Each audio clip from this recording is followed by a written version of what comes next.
All right, everybody, I'm going to start this meeting. Welcome to the 14th meeting of the Community and Protective Services Committee.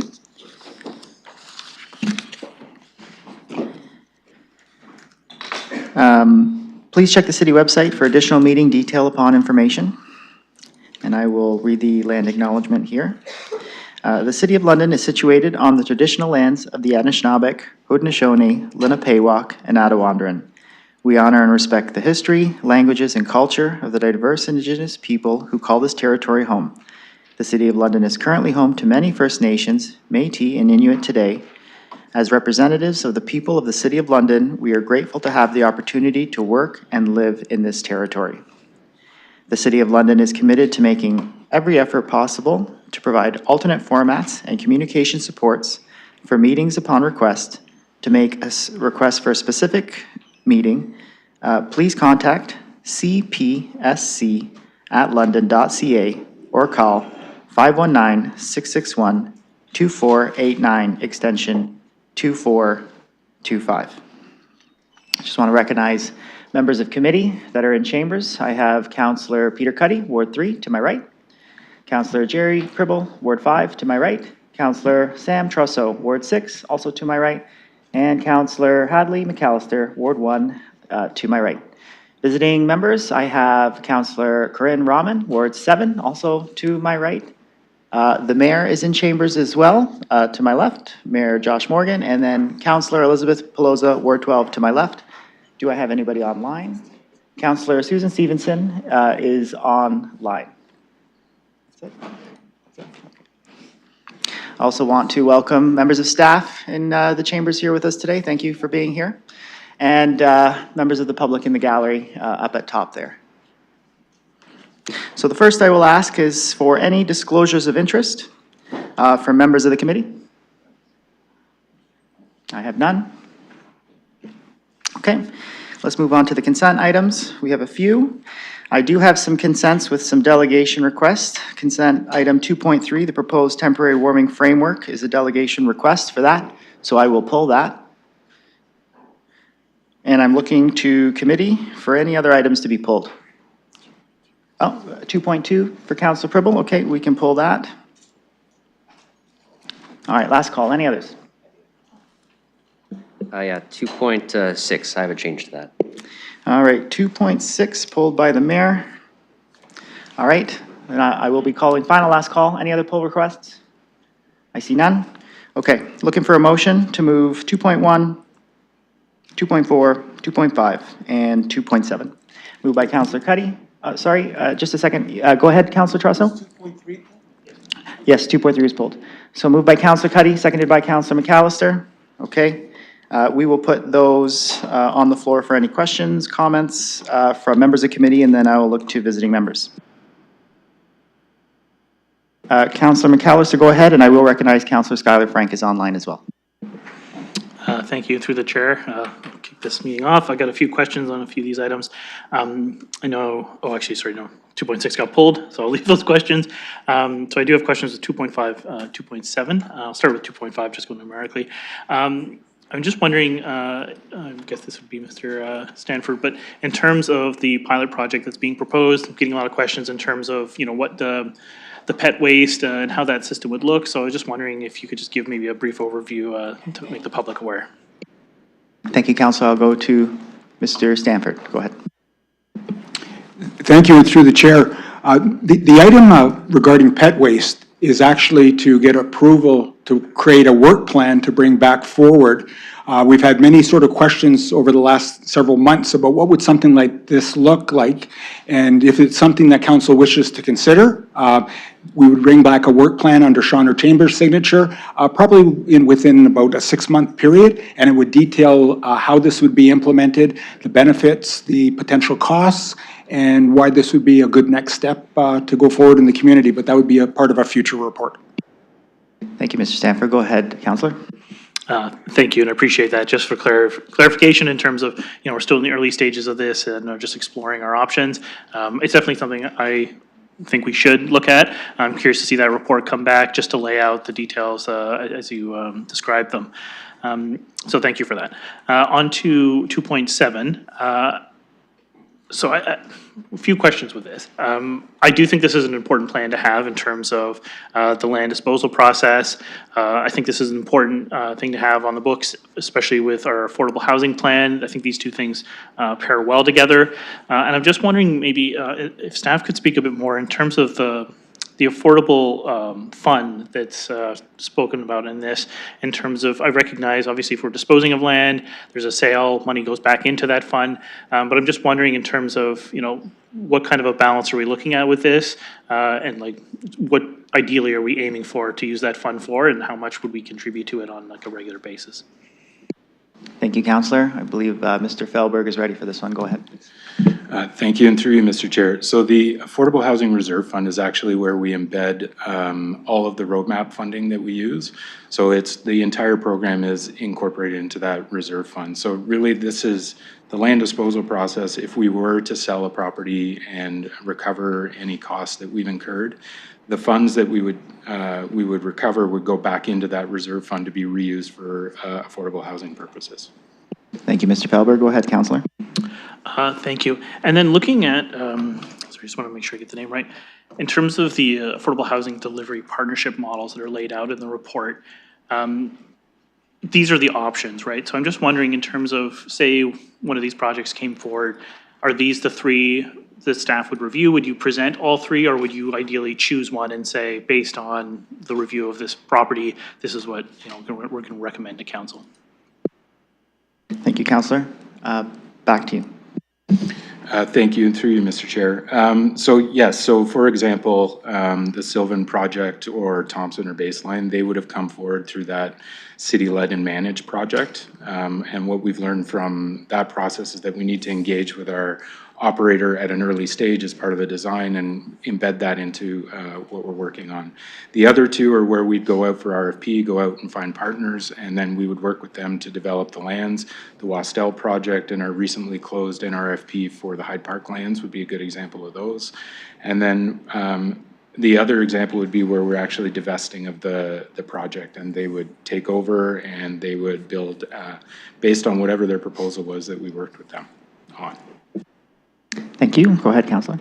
Thank you. No, I appreciate that. I think for my own clarity, what I was looking at is, I mean, with the projects that would come forward, I would imagine it'd be a lot of work for staff to give us the three options, and recognizing that those wouldn't always necessarily be options. And obviously, in the case you just pointed to, I think where I was curious is whether we would get a few options when these projects come forward, and whether council would make that decision, or is this, again, going to be something that's delegated and brought forward by staff?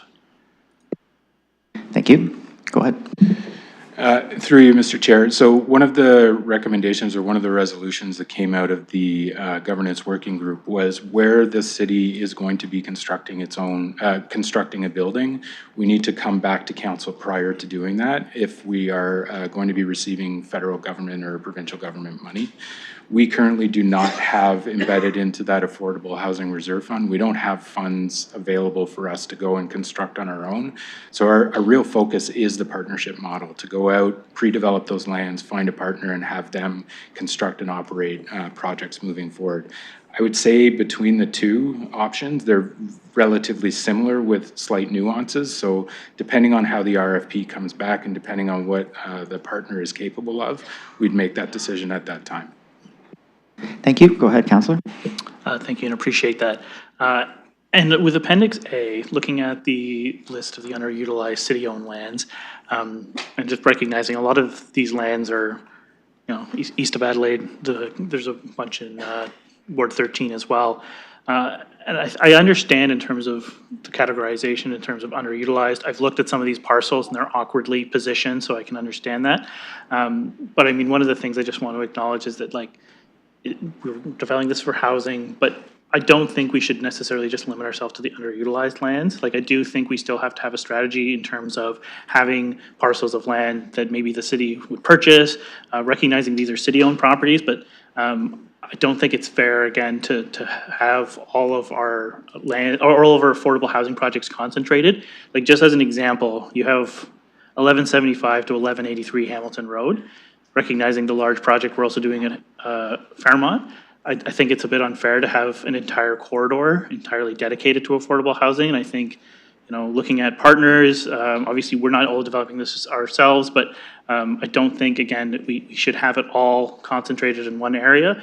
I think we need to look at other parcels, even if there's something that another department is, potentially looking at, but they haven't used it. I do recognize the limitations in terms of the criteria that was used in terms of the underutilized lands.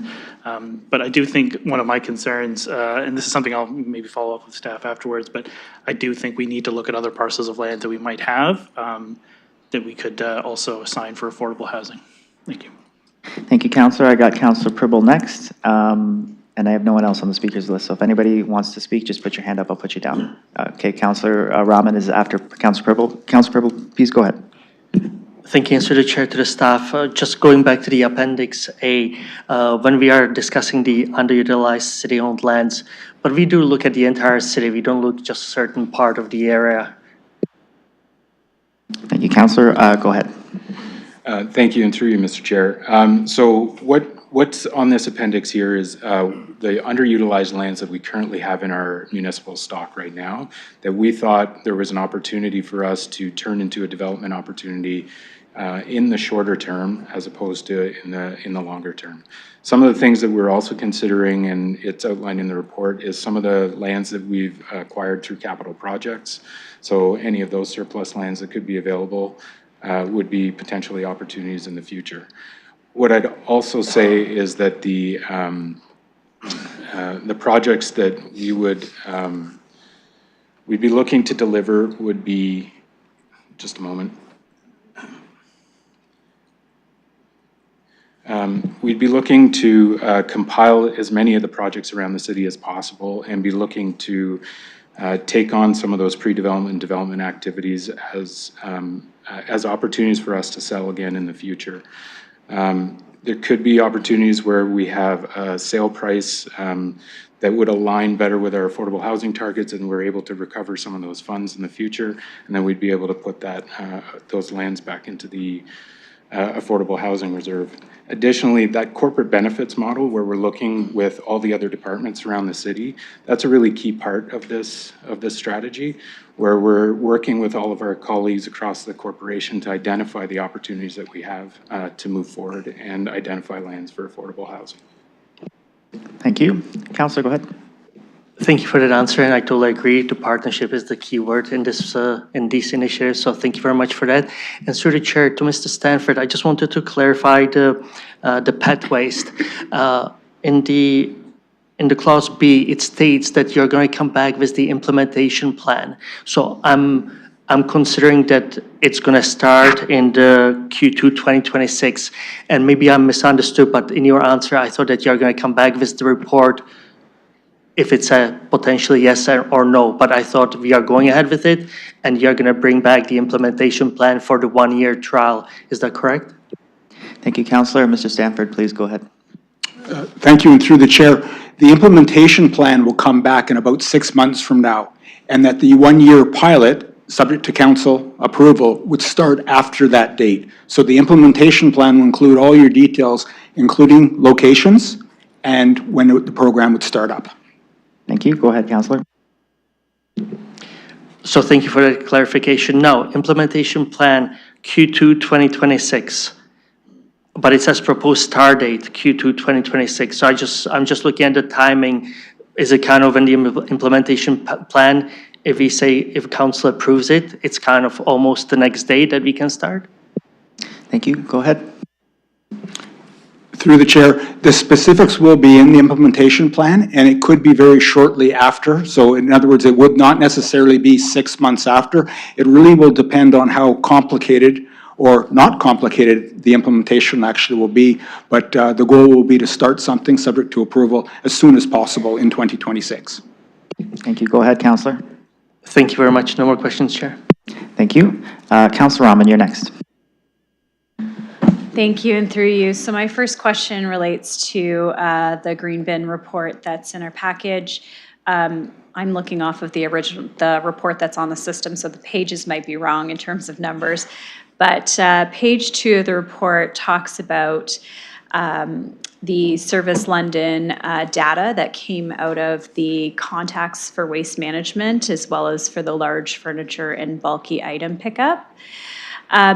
So I see that this is mentioned in the report, but what I was hoping for was a little bit more information on how we're going to move forward in a way that helps address the ongoing concerns that residents are sharing with us about our processes when it comes to pickup. So in my ward, I'm seeing about once every time that we have a garbage pickup, at least a few streets are being missed for their garbage pickup.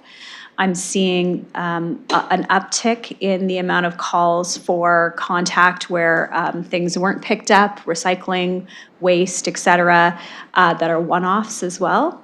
And then with the large furniture pickup and the large bulky item pickup in particular, there seems to be a lot of misinformation about what actually will be picked up, what sizes will be picked up, if the pickup has been placed and that is going to be coming.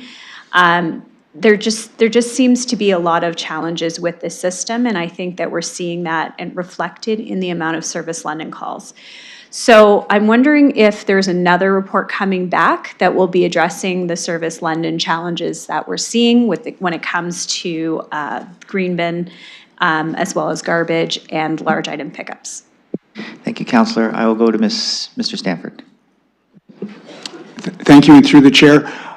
What has been highlighted here is actually one of the items that is on our ongoing list for improvements, essentially. Some of that work is underway now with Service London and ensuring that our information is even clearer than it is.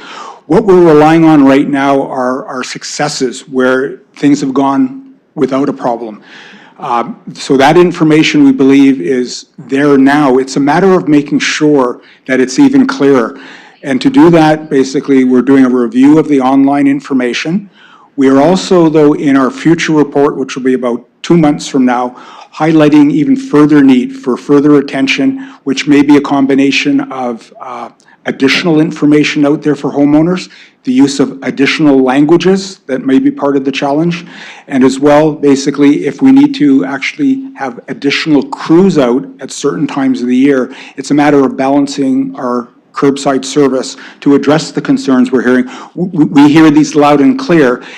I guess the only comment would be, although it's a year and a half, this is still the first time that there's ever been a call-in system for bulky waste. In many cases, some Londoners are experiencing this for the first time. So we still are feeling the concerns, and our goal is to continue to address them the best we can. Thank you. Councillor? Thank you. Within the same report, we talk about the increased illegal dumping on city boulevards, parks, roadsides, and other public properties.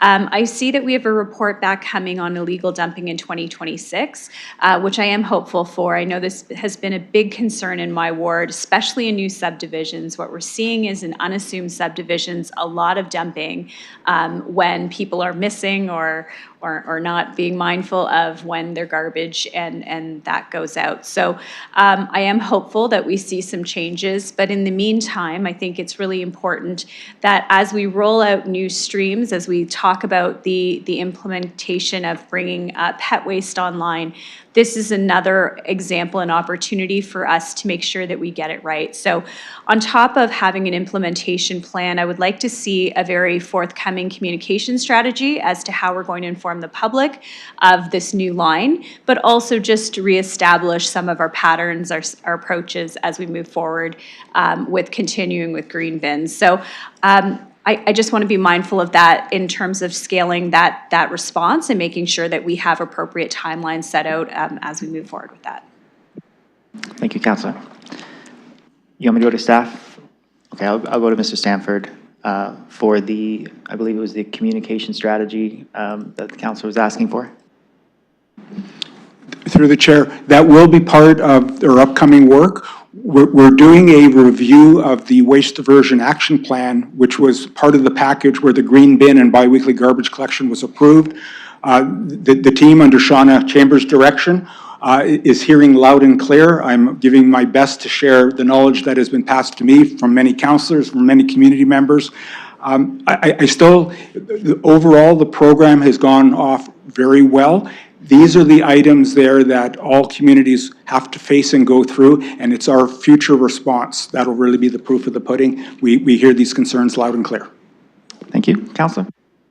Thank you, much appreciated, and thank you, Mr. Stanford. I know how hard you have worked on this, and I really appreciate how you try as hard as you can to over-communicate. I think it's just one of those things where we're still very new at it, we're still learning, and I appreciate that you've helped us through that learning.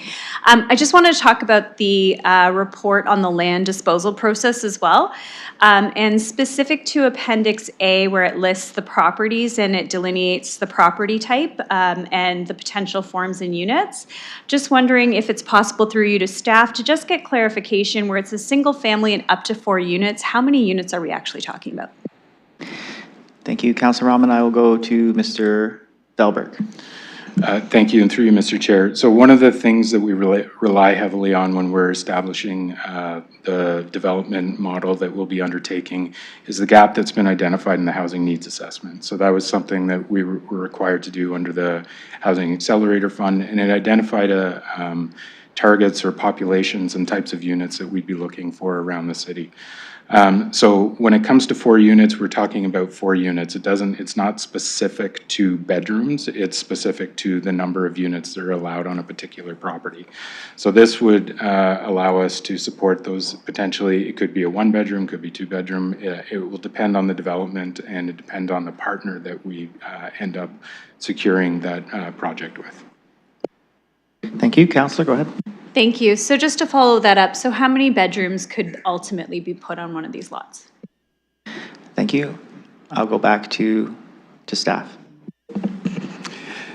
Through the chair, so any of these developments, we would bring forward to council for their consideration, the number of bedrooms and the specific application for each of these different items as they come forward. So we can't provide the specific number of bedrooms at this time. We'd have to ensure that we are aligned with our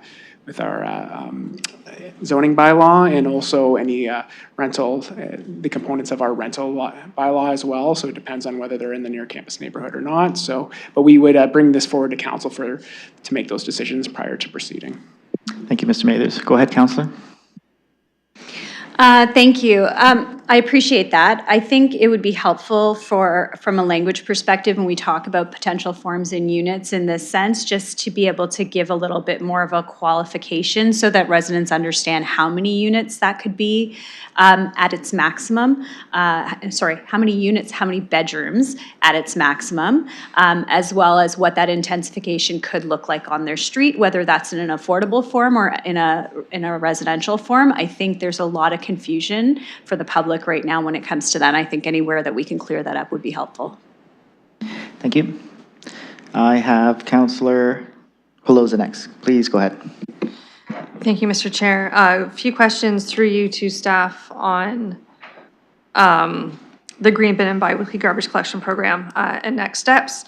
Just as we read the recommendation, Part F is that staff establish a fee or fees, looking to see if this is going to be the fees that would enable full cost recovery, partial, like just what we were thinking as we prepare for this to come back to us.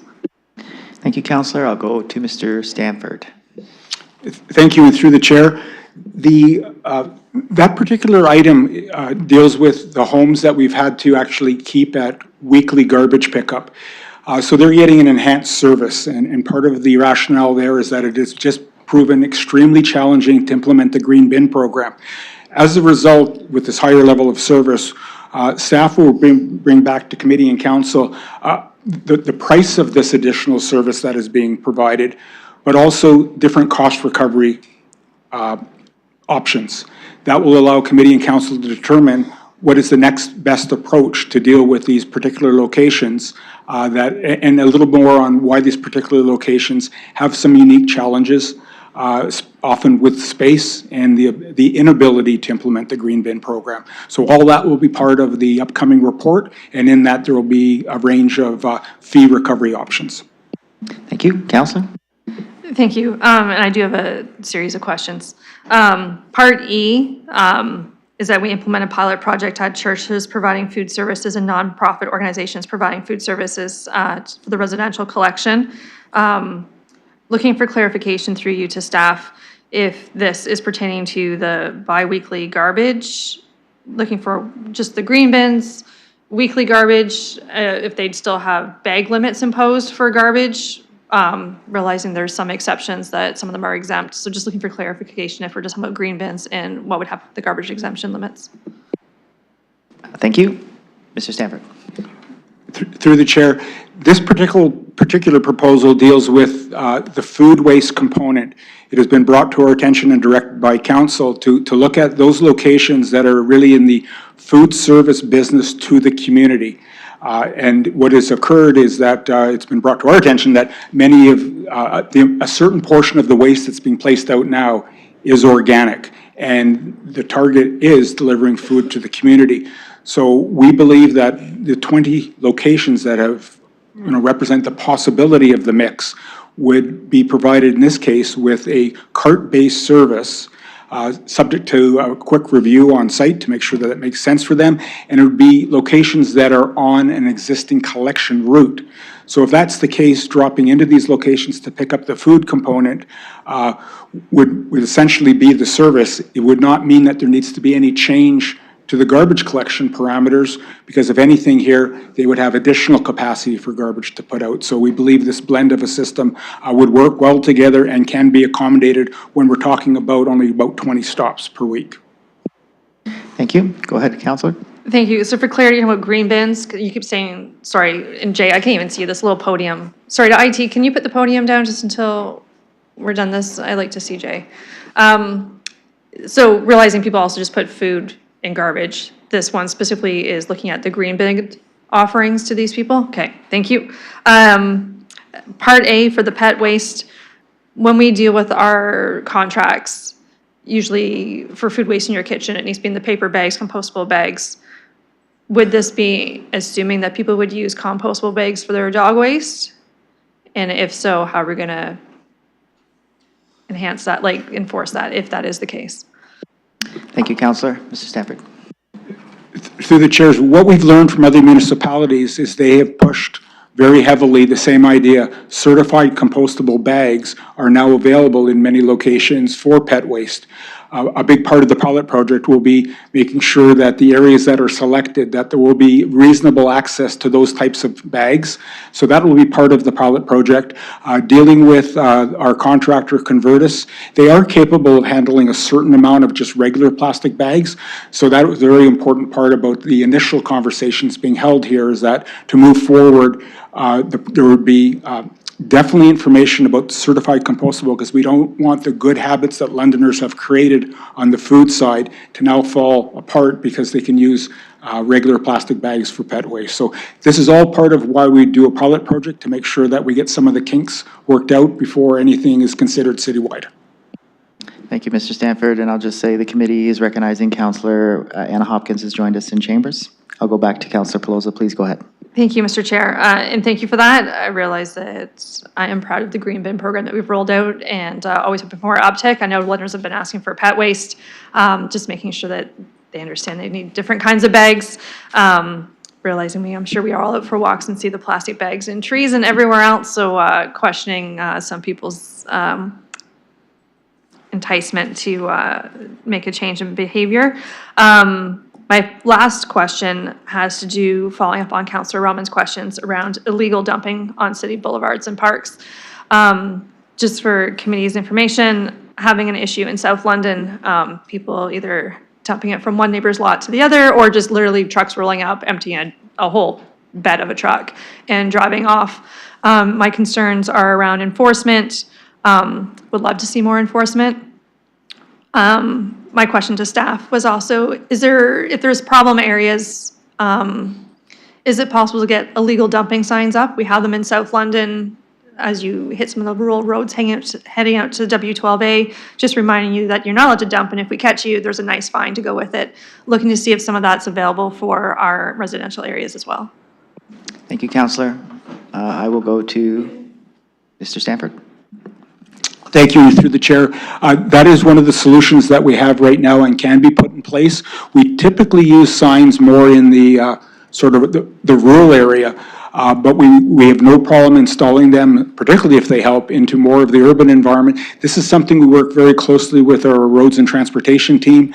They're the sign specialists, and they have a much better sense of where a sign might be effective and what type of sign we could put in place. But when we have locations brought to our attention, we do a quick assessment of that to find out what might be an immediate solution that can be put in place. Thank you, Mr. Stanford. Counselor? Thank you for that. You have my request in writing. The residents were excited to know about Ms. Chambers filling your position as you move on, as they enjoyed her at the basement and overland flooding. So they were there. They're looking forward to this new aspect for you, so you might recognize some of them as you come out to things. And then just the comment about people call for the large furniture pickup, but it might have been 2 days before their normal pickup and they already have their crap at the curb, and then they don't get it to the next cycle, so then it's really been sitting out there for 2 weeks, in which case municipal bylaw might come by for compliance for untidy property because they got garbage out, but they're still waiting on us. And then just some concerns that if people have dumping, I have a resident, stuff was dumped, they called and reported it because it's a mattress, and nobody came. And then garbage doesn't come because it's not them. So just looking forward to as this rolls out and the updates coming next year too for refinements for this, realizing that it's a great program, looking for efficiencies from waste collection pickup, but a few glitches between neighbors doing it to each other and just some people not understanding the system yet. So thank you. Thank you, Counselor.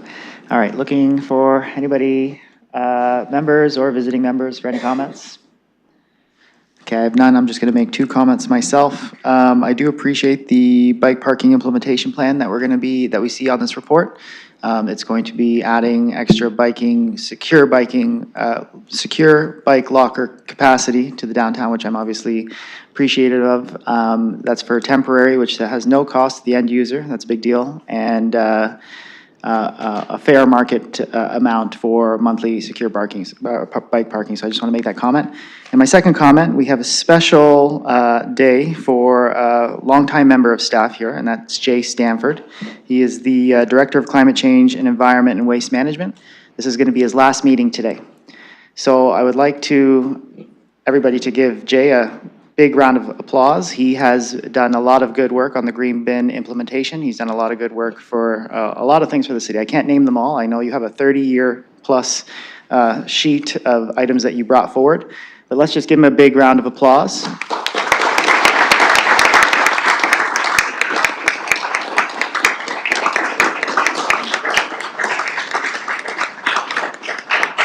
I appreciate that. So now you can start packing up your 30 years of stuff that you have in your office. And I'd also like to welcome Shauna Chambers. She's going to be the new Director of Climate Change and Environment and Waste Management. So let's give Shauna a round of applause as well.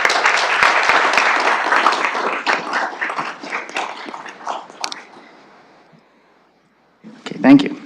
So next we have is scheduled items. Oh, we have to vote. Never mind. Okay. I'm going to make one last call. None? Okay, let's call the question.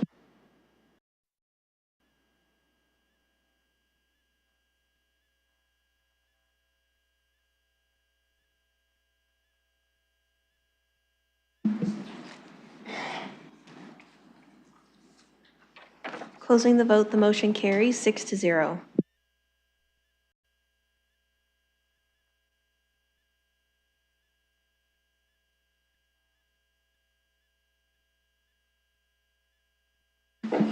Okay.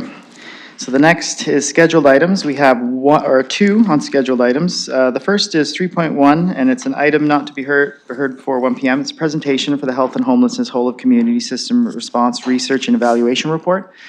We have some members from Western here that are going to be giving us a presentation, so I'm just going to give them a moment to get prepared. We don't need a vote for this. So once you're ready, please let me know, and you'll have 5 minutes for your presentation.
Good afternoon.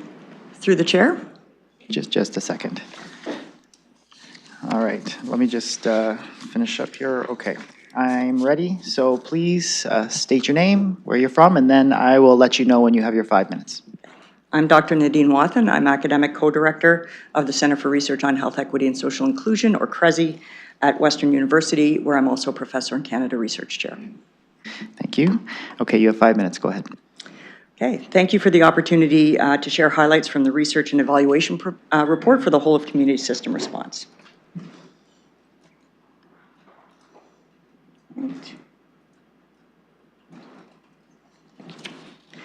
Our research aimed to build a shared understanding of what's working, where gaps remain, and how the response can strengthen coordination, equity, and impact.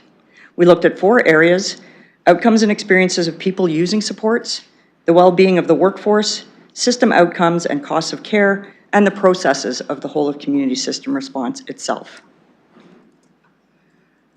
Hubs are showing real impact.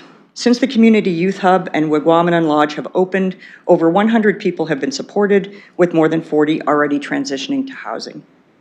Both sites have operated at or near full capacity since day one. Participants described hubs as places of healing and belonging.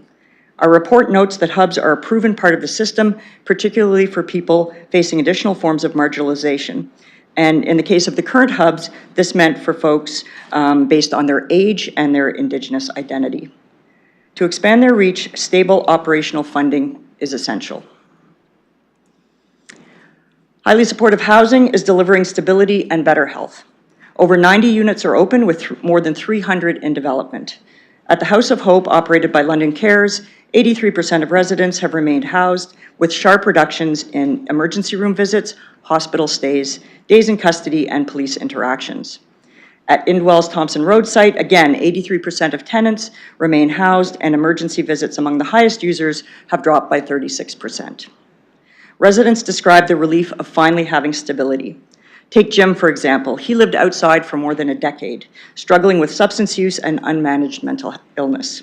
In 1 year alone, he had 221 emergency department visits. After moving into the House of Hope, that dropped to just 9. The evidence is clear. Highly supportive housing saves lives, restores dignity, and reduces strain on emergency services. Between January 2022 and June 2025, 174 Londoners experiencing homelessness lost their lives. Many to preventable causes like untreated illness, toxic drug poisoning, or exposure to the elements. Behind each number is a name, a family, and a community left grieving. While any number of preventable deaths that isn't 0 is too high, this number is actually hopeful. Between 2022 and 2024, deaths have declined by 20%, even as London's population and homelessness numbers have grown. This may reflect the initial effects of improved coordination, housing access, and care for those most at risk. Our findings show that the whole of community system response is already delivering measurable results. More people are being housed, service use is declining, and system coordination is improving. But progress is fragile. Sustaining it requires 3 things: increased provincial and federal investment, stable operational funding, and a supported workforce. London needs commitment from all partners, governments, service providers, and the public to keep building trust, reducing stigma, and maintaining momentum. Thank you for your time and leadership. Thank you.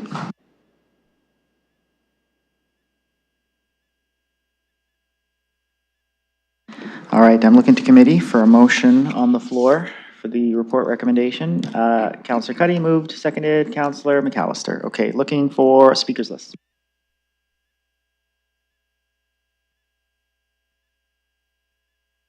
Sorry, just a point of order, Mr. Chair. Go ahead, Councillor. Never knowing how a conversation might go, if you just want to remind our attendees in the gallery of the decorum of chambers. So yes, Councillor Pelosi makes a good point. As per the council procedural policy for decorum, there's no applauding or no applauding and any other types of noise like that unless recognized from the gallery. So I would ask, even though I do understand your applause, I would ask you not to make any applause or anything like that from the gallery. Thank you, Councillor. Councillor McAllister, go ahead. Thank you, and through the chair, I first want to start off by saying thank you to everyone who worked on this report. I really do appreciate, the additional insight. Thompson Road is in my ward, so this is one I'm very familiar with. Appreciate Inwell giving me a tour recently so I could, review the site and see firsthand what's going on. So I really do want to applaud everyone's efforts who was involved with this. And all the partners who are working to help us get people housed. And specifically speaking with like the supportive housing, I like that it would be here. We also have the mayor and Mr. Council, I'm sure will back him up to continue those advocacy efforts because as the report demonstrates too, this is working, but we need more resources. Supportive housing has a proven track record. You can see in this report. But we need those additional dollars, especially on the operating side. This is something that municipalities cannot on their own. Well, we shouldn't really be handling the operations at all, but I mean, we've done what we can. And on an as-needed basis, we've stepped in, but we can't do that indefinitely. I did just want to ask a question in terms of what we might see with future reports. I appreciate the two that were used for this and recognizing obviously the scope of the work and making sure we could look at two. But in the future, looking at other as they come online. We do have some other Inwell projects in terms of future supportive housing. This is something that will continue, I'm hoping, and that we'll see more reports and more data in the near future. So I'm just wondering maybe when we could expect another update such as this. Thank you, Councillor. Go ahead, Chair. I certainly hope that we will continue to provide reports through the Centre for Research on Health Equity and Social Inclusion. I do think that it's a decision of the new leadership table, former strategy and accountability table, in terms of what that looks like. I would advocate from our perspective as those who shepherded the data to this point that we support all participating organizations in standardized data collection such that we are able to bring consistent data together and present that in a way that is comprehensive and coherent to all stakeholders in the system. Thank you. Go ahead, Councillor. Thank you. And I mean, I'm wondering, I don't know if there would be any opportunity in terms of some sort of a comparative analysis, but I'm curious when we do eventually get the Heart Hub open, if we'd be able to look, at that model, the model that's currently operating, and try to see, where we can make improvements. I'm just wondering if there'd be any opportunity to look at other models as they get online in the city. Thank you, Councillor. Mr. Dickens. Thank you, Chair. I'll start this answer and pass it on if Ms. Wathen needs to add any other comments. We know the Heart Hub is expected to have their own robust requirements around data tracking, data reporting. I don't think it's been the intent of the provincial government to do a comparative analysis between different models of care. Probably because they're difficult to compare, but we know that as we look to continue offering the services that exist today, and as new services come on board, as you mentioned, with the increase of the number of highly supportive housing units, that we will continue to track and report on those, and we expect that should Cressy continue to receive the resourcing they have to provide this level of detailed work, that we would be bringing back future reports to committee and council. Perhaps part of that future work is broadening the scope. I'm not sure on terms of the capacity for a small research team to broaden that scope, but if that scope were to get broadened, perhaps you could look at comparing different models both locally and abroad. Thank you. Ms. Wathen, do you have anything to add to that? No? Okay. Councillor, go ahead. Thank you, and I appreciate the answer. I guess I want to speak again to B. I guess this might be something the mayor would like to respond to at some point, but I did want to afford him the opportunity as he's being requested to do more advocacy. And this is something that is ongoing. Like we have already had these conversations. Many of my colleagues, supportive housing comes up pretty much every chance we get with our federal, provincial partners. But in terms of where I'm seeing some issues is there any opportunity, and this is something maybe the mayor can pitch in his advocacy efforts, but I really do feel like there needs to be some coordination of efforts. I don't know if they have potentially looked at creating some sort of a task force, but I don't think we can keep operating in a vacuum where essentially the different levels of governments are making decisions and kind of cherry picking where they want to make investments, but we need a real coordinated effort.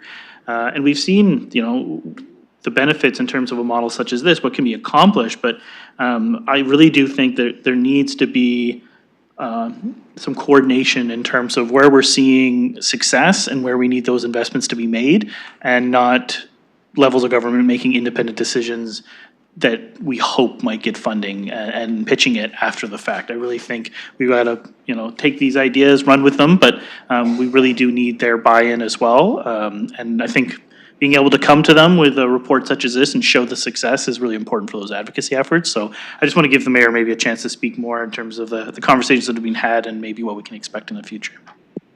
Thank you, Councillor. I'll look to the mayor if he does want to respond. Okay, go ahead. Yes, absolutely. I'm always happy to respond to a question. There's a couple of pieces to that, so I'll address them each individually. First, I want to say there is a level of coordination that happens at a few levels. One, between municipalities through AMO and the Ontario Big City Mayors Caucus and the advocacy that we do on solutions that work. Two, there has been a direct engagement with the Ministry of Health through the development of the Heart Hub system. There was confidential consultations that happened with individuals at the City of London as well as myself on some of the work that was being done here. I know they consulted with many people in the design of the Heart Hub system, but we were actually one of those.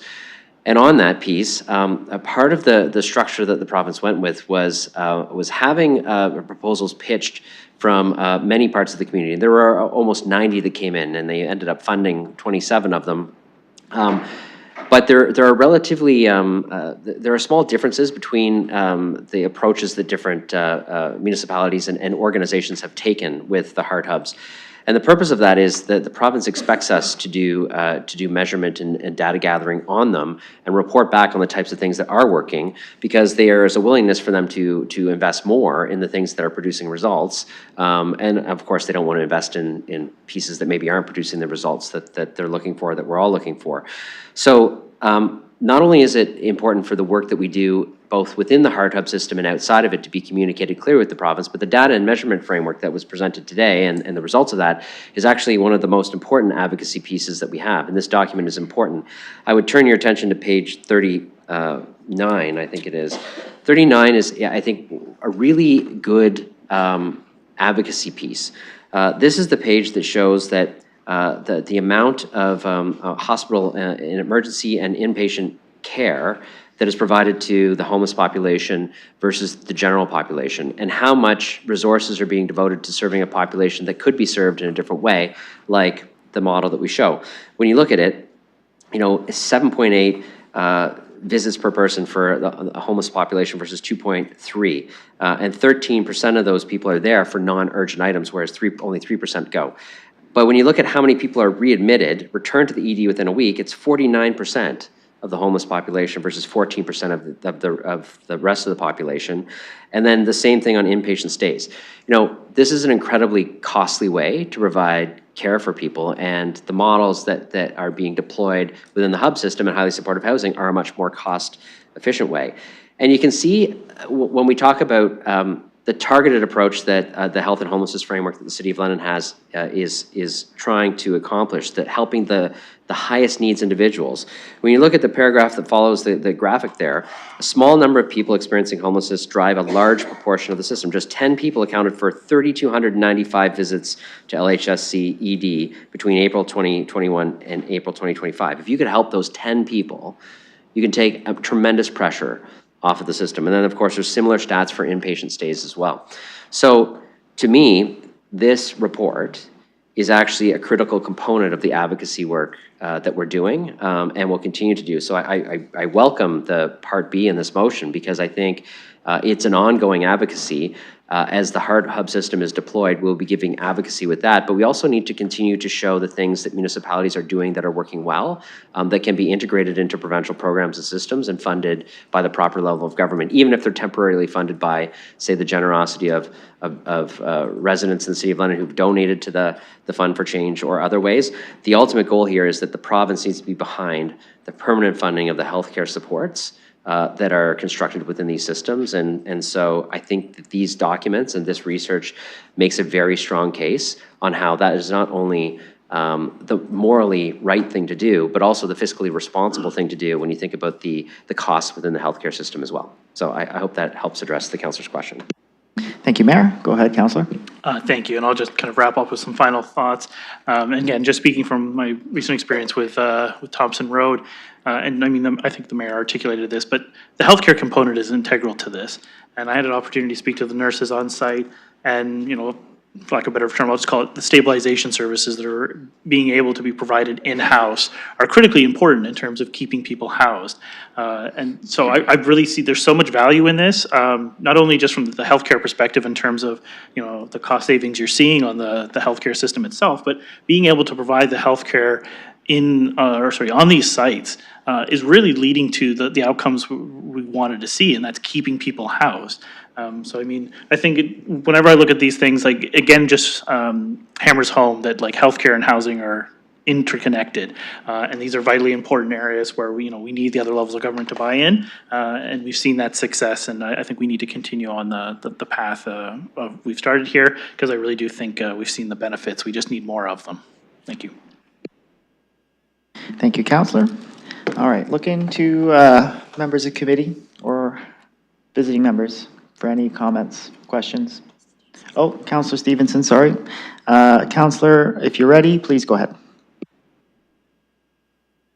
Thank you, yes. I was just curious, back in October, there was a presentation done giving us the draft templates for the evaluation, and it was quite detailed, several pages with all the metrics and the baseline and the actuals for all the years. I'm just wondering why the report looks so different from the one that was presented to us in October, and I'm wondering if we could get that information in that format, if there's a way to get that information. Through the chair. Thank you, Councillor. Ms. Wathen, go ahead. Chair.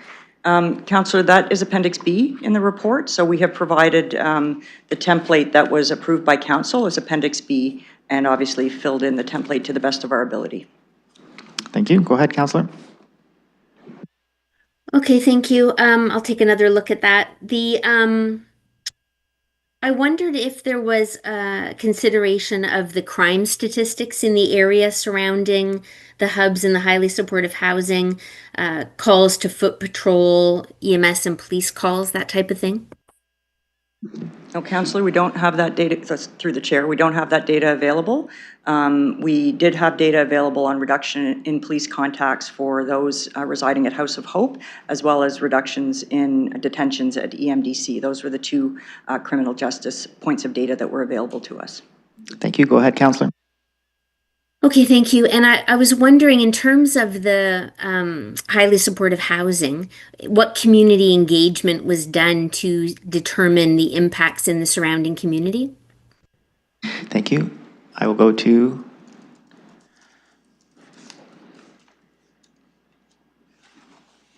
Ms. Wathen. Yes, through the chair. We looked at the CIR reports and all data that were collected through the City of London website in terms of the public engagement opportunities.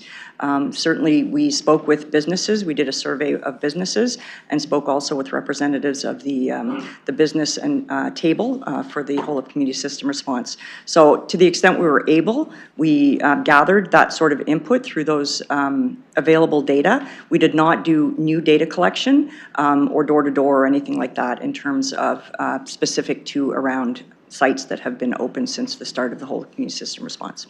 Thank you. Councillor, go ahead.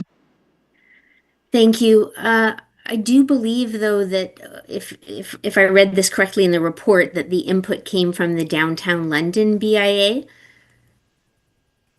Was there other contact besides that? Through the chair, I'll ask my colleague to respond. Okay, thank you. Go ahead. Through the chair. Those Downtown Businesses Association results came from a 2024 survey. So before this work, that was their input on homelessness in the downtown core. Thank you. Go ahead, Councillor. Yeah, thank you. That's what I understood. And it's just that there is data available. The hotels nearby get some reviews where people are very concerned about the street activity around the House of Hope. We've had petitions from several apartment buildings nearby where residents are very concerned. I've got, many emails, and if we talk to the businesses right around there, they're having very significant impact in a very negative way. And I just, if we're going to look at this as a whole of community situation, it just seems as though the report, again, is mostly focused on the people inside the building and not taking into account the impact on the neighborhood. But if we stick to what's happening inside the building, recently I had someone express some very serious concerns after the video came out about the apartment that was in bad condition, that many of the apartment buildings or the apartment units within the House of Hope are possibly in similar condition. Have we talked about damages to the units or condition of the units? Was that looked at? Ms. Wathen, go ahead. Through the chair, that was not data that we had available to us, nor did we enter any units in House of Hope. Thank you. And Councillor, please keep it to the report and the motion if you can. Go ahead. Thank you. Well, this is supposedly an evaluation of what we've been doing so far. So I think, again, this need to look at it from a whole of community perspective is really important. We had the issues at 122 baseline. It would be good to look at this and ensure that we don't have those issues here. Point of order. Okay, sorry, Councillor, just hold on. Councillor McAllister, you have a point of order. State your point. The report is referencing 2 properties. We don't need to get into a discussion about other properties. That is correct. Councillor, please stick with the 2 properties. That's Thompson and House of Hope. Go ahead. Okay. Thank you. And I will just say that Councillor McAllister and the mayor were copied on an email that was received regarding the condition of the apartments in House of Hope. So it is quite specific to this address. It also talks in here about ongoing challenges and risks, persistent stigma, misinformation, and community tensions around homelessness. And I just wondered if somebody could explain to me more about that. What is the misinformation and the persistent stigma that's of concern here? Thank you, Councillor. I'll go to Ms. Wathen. Go ahead. Through the chair, we did a media analysis just over the course of the 2 years around the whole of community response. I might ask my colleague Eleanor to chime in if I've missed anything. But I believe through that analysis, we were seeing a shift in public perception, including beliefs around all folks who are experiencing homelessness are heavy substance users. All folks who are experiencing substances are a danger to the public. So certainly that notion of fear versus discomfort. And, perhaps we feel uncomfortable when we see people living rough, but that doesn't mean that they're an immediate risk to us. So it's just a little bit of that nuance in trying to see through media representations as well as through what we're seeing through the other sources of data that I mentioned to ensure that we try to, promote an accurate picture of what's happening. Thank you. Go ahead, Councillor. Thank you. Yeah, I understand that. And I guess one of the things that I hear is that it's perceived safety when it comes to the neighborhood and the businesses. But we just had a report come out where London Cares was expressing safety concerns. And we also know that our shelter system, our homeless service agencies, they eject people from their premises. They ban certain people from the buildings. And so I guess I'm just a little concerned when we talk about perceived safety concerns and stigma that it applies both ways. And they can't be real safety concerns for the people who work in the agencies and only perceived safety concerns for those who aren't even trained. They're not even experts in this area, and they're not paid to deal with it either. So we've got people who are trained and paid through taxpayer dollars to take care of this, and then we've got the neighborhoods and the community who are dealing with the impacts. and they receive neither the training nor the funding. So for Counselor, me, I just have to interrupt you there. You're just at your 5 minutes. okay, thank you. Thank you. Looking for other comments, questions? Oh, sorry, I do have Counselor Hopkins first, and then Counselor Trusso next. So go ahead, Counselor. Thank you, Mr. Chair, for recognizing me. I just wanted to make some comments on the report coming to us, and many thanks to Western City staff for this information. I think having information is very vital to councillors when we make decisions here around the Horseshoe. I want to speak a little bit to the supportive housing and how cost-effective that is. I sit on the AMO board representing the City of London, just back from an AMO board meeting, and we had discussions there, not only in the City of London, but how important supportive housing is. We as a municipality have that problem, and we all know we do not have the money and sometimes not the power. So the advocacy with the provincial government for supportive housing, the mayor referenced the cost of savings when it comes to healthcare and policing, and it goes on, and I think we really need to look at this information and the data. AMO has done a great job at providing a lot of, data that we can really understand the homelessness in the province, 80,000, and it's increased as well during the past year, but it is really something that we have to grapple, understand, and really work together. I think that's the key. I know we can do it. We've done it before with other levels of government, but it is really important that we all sort of work together to provide this really much needed supportive housing that truly works. The other comment I want to make is many thanks to staff for the work that they've done on this report, but many thanks to the agencies that are on the front lines in the community as well. That is something that we can all sort of acknowledge, understand even more, and again, work together. So thank you. Thank you, Counselor. I have Counselor Trusso next. Go ahead.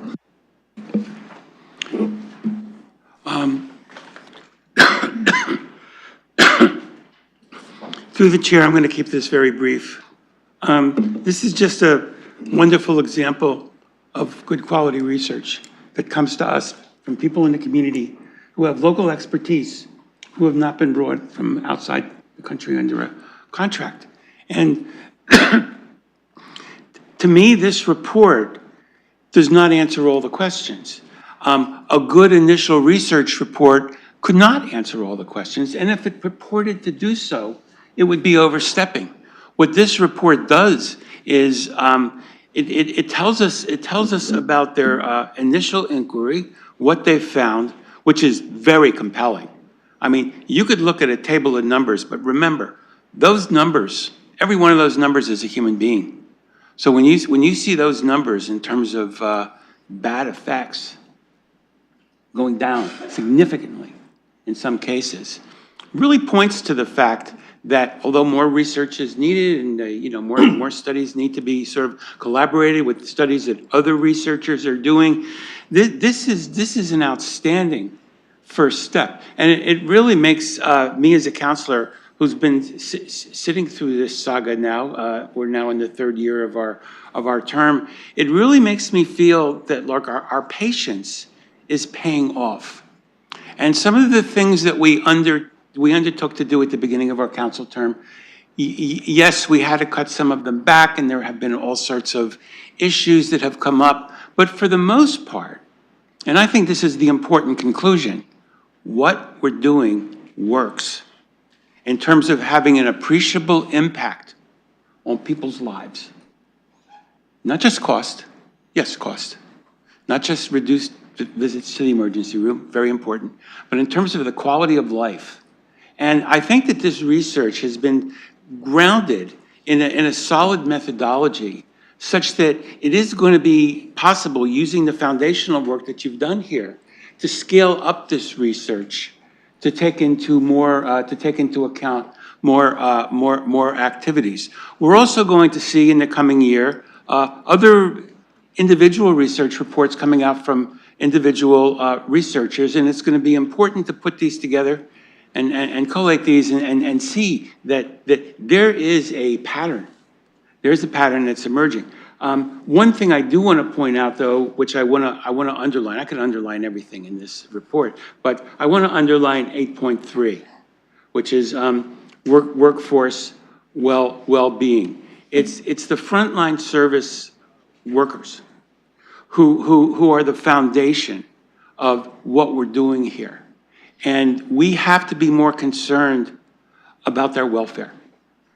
Not just their physical welfare, in terms of them being safe on the job, not just their economic welfare, in terms of them having a reasonable salary, which they don't have, and a reasonable term of engagement, which many of them don't have. We've heard so many times from our service providers that one of their serious concerns, one of their issues is they can't plan their staffing properly because they're going on a 6-month contract or a 12-month contract. We've got to provide more stable foundation for the ability. We can't retain the quality of the workforce that we have. So I'm really glad that you included that.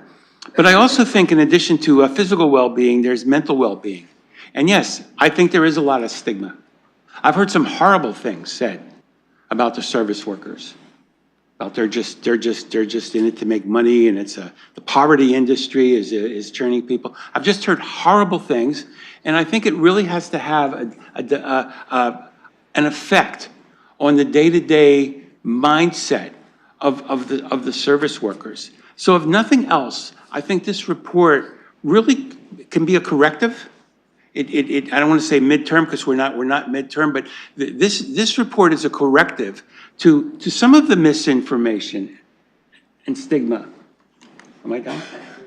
Okay, some of the misinformation and stigma. So when we look back at the end of this council term at the volume of staff reports and research reports we've received, this is going to be at the top of the list in terms of impact and quality. So I want to urge everybody, this is a very, very busy agenda, very long for a CAPS meeting. I want people to go back and read this report and reread this report and look at the tables. And I am done, but please do that because there's excellent research here. Thank you, Councillor. Looking to committee, Councillor Pelosi, go ahead. You have 5 minutes. Thank you. I won't need it all. Just thank you for this report and all the work behind the scenes that, as we said, it's a living system. It's evolving, it's changing, and it's changing to meet the needs of people where they're at. Certainly I've always liked to see, and I've heard it from others, that we're investing in a system. I thought the numbers would have came down, but it's like the population of London also went up. So sometimes this is what the numbers look like when you realize the population is still quickly expanding, in addition to all the economic things we're also going through. Just page 78 of the report, just a comment. People who said their compensation was inadequate for the work and associated risks, 67%. People who are making under $50,000 annually, 26%. I know when we always want the most bang for our buck as we issue contracts. For me, I don't like getting into how much people are paid for a dollar figure, but just making sure that it's not even just a basic income, that it's a living wage. That the people who are doing this work and carrying these burdens and bearing witness can have the supports in a basic lifestyle and provisions being made for them. My question specifically through you, Mr. Chair, to staff or our presenter, realizing there'll be future reports coming back, just they might look different as the system evolves and changes. I'm on page 27, and it's what's next for highly supportive housing. And we get to see what units are built and occupied, which ones are approved, some are under construction, and then units for future projects. I appreciate this. It's always nice knowing how much is in the pipeline. But for me, I also want to know when.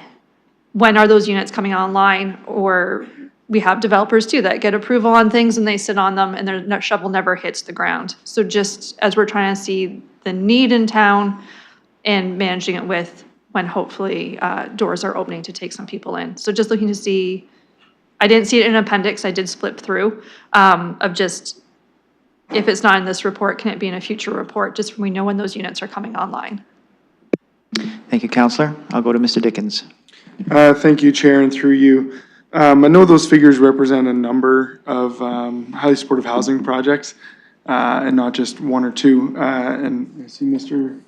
Feldberg is no longer here. Mr. Mathers and Mr. Feldberg and their team oversee those construction projects and those capital builds. I know they've been working to prioritize and expedite a lot of these projects as fast as they can. We know through Vision Soho and that collaborative project there that we'll see some highly supportive housing units as well as some that are attached to the Heart Hub through the Elmwood project, and those would be coming quicker than some of the others as well. But it is encouraging to see that we have some that are moving through the approval process and into the construction process, and then ultimately moving through that process to be ready for occupancy. It helps the system grow and scale at a rate that's never fast enough for the people who need it, but at a rate where organizations can grow and be able to respond in a timely manner too. We know this municipal council has also previously approved housing projects through Hill Street and Huron Street with CMHA as well. So we're encouraged that going from council approval to construction is a relatively more streamlined process now than it ever has been. Thank you, Mr. Dickens. Go ahead, Councillor. Thank you. No, I appreciate that, and just feedback from Mr. Feldberg when you catch him in the hallway. Just knowing those dates of anticipation of those units becoming available. Same with the Heart Hub. I know it was supposed to be open in April. Just from what we can tell the community that when these things, and they would just hopefully start to see some movement in the system, or those people waiting for space, that they have a bit of hope too of when they can start to expect that. So thank you. Thank you, Councillor. Just to confirm, were you looking for feedback from Mr. Feldberg as well? No, it's fine. I'll find Mr. Feldberg later. Okay, thanks. I have no one else on the list. I have Councillor Pribble on the list. Go ahead, Councillor.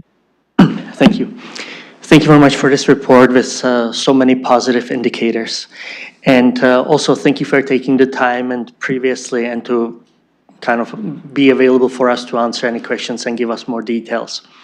This is an area that I truly believe, and I mentioned it last week, that the clientele that it's dealing with, doesn't matter if it's the hubs or supportive housing, those are individuals that, as we all know, and we keep hearing, that they keep moving from low, medium to high acuity. And I believe that there's no system in the world that will address this at a 100% satisfactory level for all. And I do get from some of my friends that they email me, from the hotels, and they state, Jerry, our score, our customer satisfaction is being heard on this within the corporation. Why? Within the entire chain. Why? Because we have actually these issues that are the low, bringing us down. So I think that we do need to address it, and we, just like anything else, you are looking at your strength to improve them and the weaknesses or something, we need to address them. But again, when I look at this report, those are really incredibly very positive indicators, which is a hard work of many people beyond this, behind these numbers. And one thing that was already mentioned, the workforce, and I completely agree in terms of the workforce that we need some sustainability, future plans, ongoing plans, because it's the most difficult to get, again, a new employee, train them again, and get them at the pace, at the quality we need them at. So I agree with the comments that were said here. I do hope from our perspective, we will come with plans that will be the long term and address these issues. But again, I'm going to reiterate, these numbers behind that number one, of course, ER units, hospital stays, interactions with police, those are very positive indicators showing that we are on the right track. Do we need to address more? And do we need to address other acuity, other plans? Absolutely we do. But thank you for the work that has been done. I hope you do come back. And potentially, yes, if there are additional questions or if you want to go deeper, we have the opportunities through our staff to do that. But thank you very much. Thank you, Councillor. All right, looking to members of committee, visiting members, members online, visiting members online. Okay, I'm going to hand this chair over to my vice chair.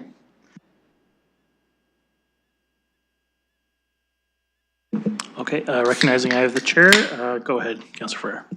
Thank you, Presiding Officer. I obviously have to make some comments here as well. So the first thing I'm going to say is I really appreciate the report and the numbers that you've derived and brought to us in the report. I think it's very revealing and eye-opening for some of the numbers that we saw. I did see some comments made by other colleagues. I will touch on those. But I wanted to focus on one that I did not necessarily see spoken about today, and that was the number of highly acute folks and the increase there. And I do see a pretty significant increase on the number of highly acute individuals that are street level that this report refers to. On top of that, obviously we spoke about the 19% increase of homelessness in the city and the 25% province-wide. And both those numbers are alarming to me to see that. It's something that obviously points to this being an issue that is the entire province or even the country is grappling with. But it does show that a greater framework and system, province-wide at least, would need to be looked at. And obviously, we are advocating for that to make those changes, because that is really what we need to do. Specifically for the highly acute increase, I raised that because there are discussions that are coming up revolving that. And it's just an area of focus that I think we should be looking at and speaking about.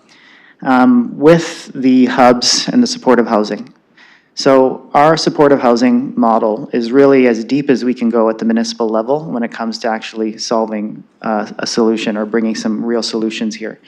And it's something that we have seen great success. We've seen great success. The data for the House of Hope alone does show very good numbers for all the participants and everyone who is at the House of Hope right now. So that just shows you, it's a microcosm, and it shows you what a supportive housing model can do. And remember, supportive housing is that housing with those wraparound supports. It's the housing with the healthcare light that we can provide. But the thing is, this system is supposed to be operating in the aggregate. So we're seeing some very significant improvements, and we're seeing some really good data coming out of the House of Hope. But without the House of Hope or supportive housing itself operating in the aggregate system, that means more. We're going to see numbers that are not coming close to picking away at the general population, because we do see the general population of people who are unhoused is increasing. So the conversation really is how much faster can we build? And I feel like we've already hit the limit and hit the wall on that. So again, that goes towards the advocacy efforts that we would like to bring to get some extra help. With that aggregate piece, you know, we only have 2 hubs. We're almost at 100 supportive housing, but we do need more, and we are working on more as it is. Also, something that I would like to ask is the research and the data that we have here. That's the type of data that we will have on the data portal that's coming out. So I just want to go to staff just to confirm that, to see if these numbers will be up to date on that new data portal that's going to be coming out, that will be available to everybody in London. And I do understand that there's a couple of other phases that will show the increase in housing capacity that we're going to be adding to that too as well. So Presiding Officer, if we could just go to staff for that question. Go ahead, Steph. Thank you, Chair, and through you. As planned, there will be an initial rollout of the new data dashboard or portal available in October. We look to go live likely the week of the October Council or the following week to share some of those phase 1 stats with the community. As is always the case, we'll continue to add data points as that portal rolls out.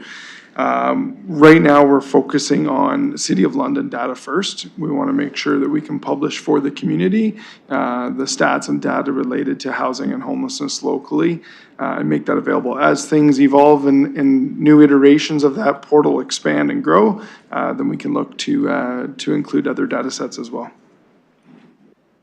Go ahead, Councillor.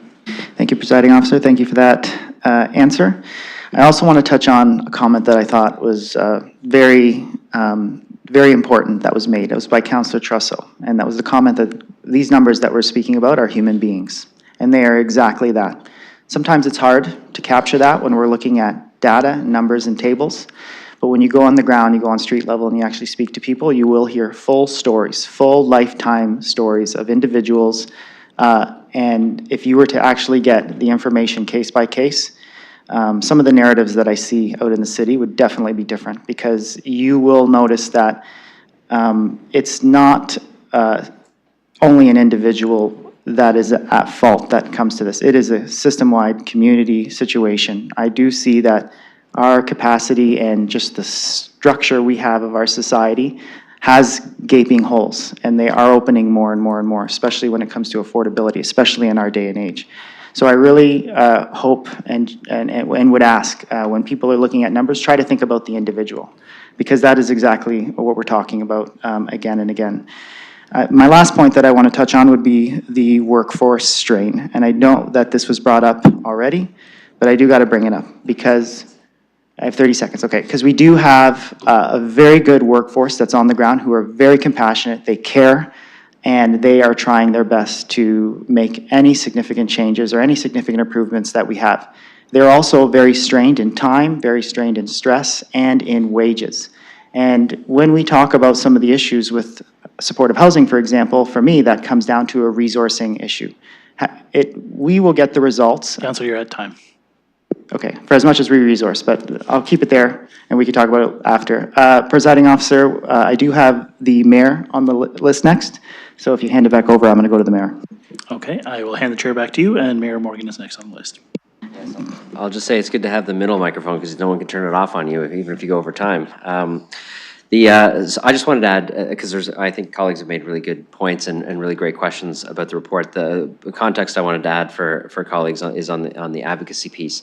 As I said in my response to Councillor McAllister's question, the advocacy on this is really important. And when you have good research, good data, and knowing that this is the first report of the data, it is quite helpful to the research piece. And I'll tell you why, because there's a couple of things happening. One is the province has decided to invest in a hub space system across the province to the tune of $500 million. They've expressed a very strong willingness to deploy a provincial-wide system, which we know they will probably have to invest more money in, and they're probably going to do that when they get good data showing that they're saving money in other places like the healthcare system, and they're getting good results, right? I agree with the assessment that, you know, a few number of individuals, helping a few number of individuals can have a huge impact. They are humans, but there's also, it only takes a small number of people to have tremendous impact on a healthcare system, as you see from the report. Just a handful of people can consume a massive amount of resources, and if you can help those people in another way that's more cost effective, it can be a very good financial decision, particularly for the province of Ontario and the federal government. The two pieces that are important are, one, continued advocacy on and communication on the results of the model that is being deployed, how the model integrates and supports the work that the province is doing within the Heart Hub system, and the assessment of the Heart Hub system in the model as well, for advocacy at the provincial level. There's also, I want to let colleagues know, for the idea that they need to advocate to get money into the supportive housing space. Like both the province and the federal governments are supporting supportive housing in different ways, one through the homelessness prevention program funds at the provincial level, the other through Reaching Home at the federal level. And I can tell you at the last Big City Mayors meeting that I had last Friday, I think, continued advocacy in there, and we will be writing a letter to the minister on, as they prepare for the budget, to ensure that as the federal government looks at reducing its operating expenditures and shifting maybe more to capital, that programs like Reaching Home, which are an operating expenditure, are actually really critical for municipalities to be able to deliver on these services. In some cases, we don't need more capital to build some of these things. We can raise some private sector capital. The municipality has, you know, some debt capacity to borrow. What we need is the operating dollars. So Reaching Home, homelessness prevention dollars, any sort of healthcare related operating dollars coming into the system, that is the critical advocacy piece that we cannot do another way. And so I can tell you that the advocacy at the federal level is very clear about the importance of the Reaching Home program, and the advocacy at the provincial level is very clear about the important investments that the province is making on the operating side within the Heart Hub system, and the need for those the need for more to be made, but also a commitment that we're going to show data that those increased expenditures will be justified and produce results. Thank you. All right. Last call for questions, comments. Okay, see none. Let's call the question.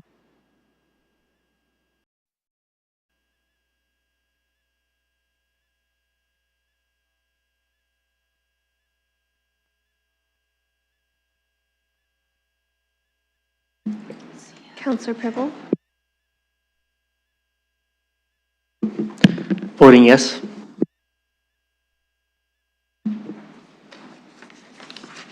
Closing the vote, the motion carries 6-0. Okay, thank you. Thank you to the presenters. All right, next on the scheduled items, we have item 3.2. That is for a public participation meeting for the adequate and suitable cooling bylaw and maximum temperature amendments to the administrative monetary policies bylaw A54. So with that, we do have some delegation requests here, so I'm just going to look. Oh, sorry. We do have some added, sorry, it's a public participation meeting. So anybody who wants to participate in the public participation meeting, just raise your hand. Okay, so we do have some, okay. Okay, so I do have some people who want to participate, so I'm looking for a committee to move a motion to open up the PPM, moved by Councillor McAllister, seconded by Councillor Cuddy. Let's call the question.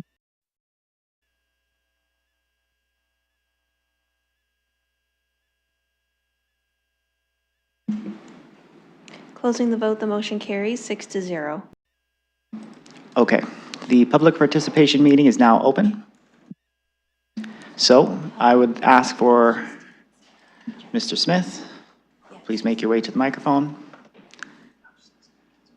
And just a second. Okay, please state your name, where you're from, and then I will put my hand up when you have 5 minutes, and then you can go. My name's Jordan Smith. I live Bridle Path, Kipson Adelaide area, Carling Stony Brook. Thank you, go ahead. Well, good evening, good afternoon, Mayor and councillors. My name's Jordan Smith. I'm the chair of the Carling Stony Brook chapter of London Acorn. It's a tenant and community organization representing thousands of low and moderate income renters across the city. I want to thank you for giving us the opportunity to speak tonight. Acorn welcomes the city's efforts to introduce a maximum heat bylaw. With our summers getting hotter every year, tenants in London are facing dangerous indoor temperatures that can no longer be ignored. A national survey by Acorn found that 79% of tenants reported being impacted by extreme heat, and nearly half had no access to cool temperatures at home. The health risks are not abstract. Across Canada, 916 deaths have been directly linked to extreme heat since 1981, and 2/3 of those deaths occurred in just the past few years.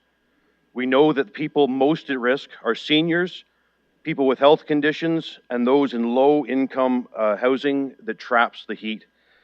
That's why the bylaw must do more. As written, it only applies to buildings that already have air conditioning. But the truth is, those are not the buildings with the worst heat problems. The hottest, most dangerous apartments are usually older high-rises and walk-ups where AC was never installed. These buildings often have poor insulation, windows that don't open properly, and units that bake in the sun. They're overwhelmingly home to low-income families, our seniors, newcomers, and people with disabilities. This is the very tenants that are least capable, they're least able to escape the heat, essentially the most vulnerable of us. And if this bylaw only applies to buildings with air conditioning, it creates a two-tier system, protection for some tenants and no protection for the ones who literally are the people that need it the most. And that's not acceptable. So Acorn's calling for two key changes to the draft bylaw. Number one, expand the bylaw to cover all rental units, not just those with AC. Tenants have the right to a safe home. Tenants' right to a safe home should not depend on the age of their building or whether their landlord has installed air conditioning. And number two, at a minimum, we need to require landlords in buildings without AC to provide a cooling room. Every tenant deserves at least one safe space in their building to escape the heat. It's a basic safety issue. Beyond the bylaw itself, Acorn also urges council to take additional steps to protect tenants. Expand the ODSP funded discretionary benefit that currently helps to pay for an AC unit for low-income tenants with health conditions. This needs to be expanded by the city to allow all low-income tenants to be eligible for the program. We need to provide free transit during heat warnings so people without cooling at home have somewhere safe to go. We need to track heat-related illnesses and deaths in London to guide stronger policies moving forward. We need to fund tenant education and work with tenant stakeholder groups to educate tenants on their right to cooling. This is to protect tenants from landlords who claim tenants aren't legally allowed to use ACs or who try to charge tenants money for using AC. This is a very common tactic. London is already seeing more extreme heat days each summer, and climate change is only going to make this worse. We cannot leave thousands of tenants behind in unsafe homes. So this bylaw is a chance for London to show leadership, but it must be strong enough to protect all of us. Expand it to all rental units requiring cooling systems in buildings without AC, and pair it with the policies that are going to save lives. On behalf of London Acorn members, tenants can't wait. Please act now to protect us all. Thank you. Thank you, Mr. Smith. All right. Next speaker who would like to speak in this public participation meeting.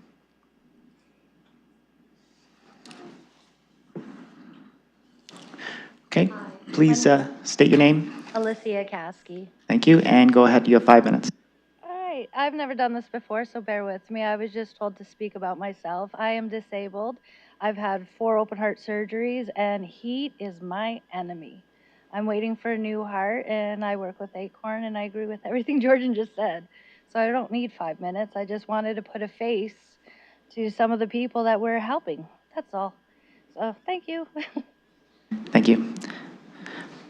All right, looking for the next participant for the public participation meeting, and whoever does come up to the microphone, if you could just get really close. The closer you get, the better we can hear.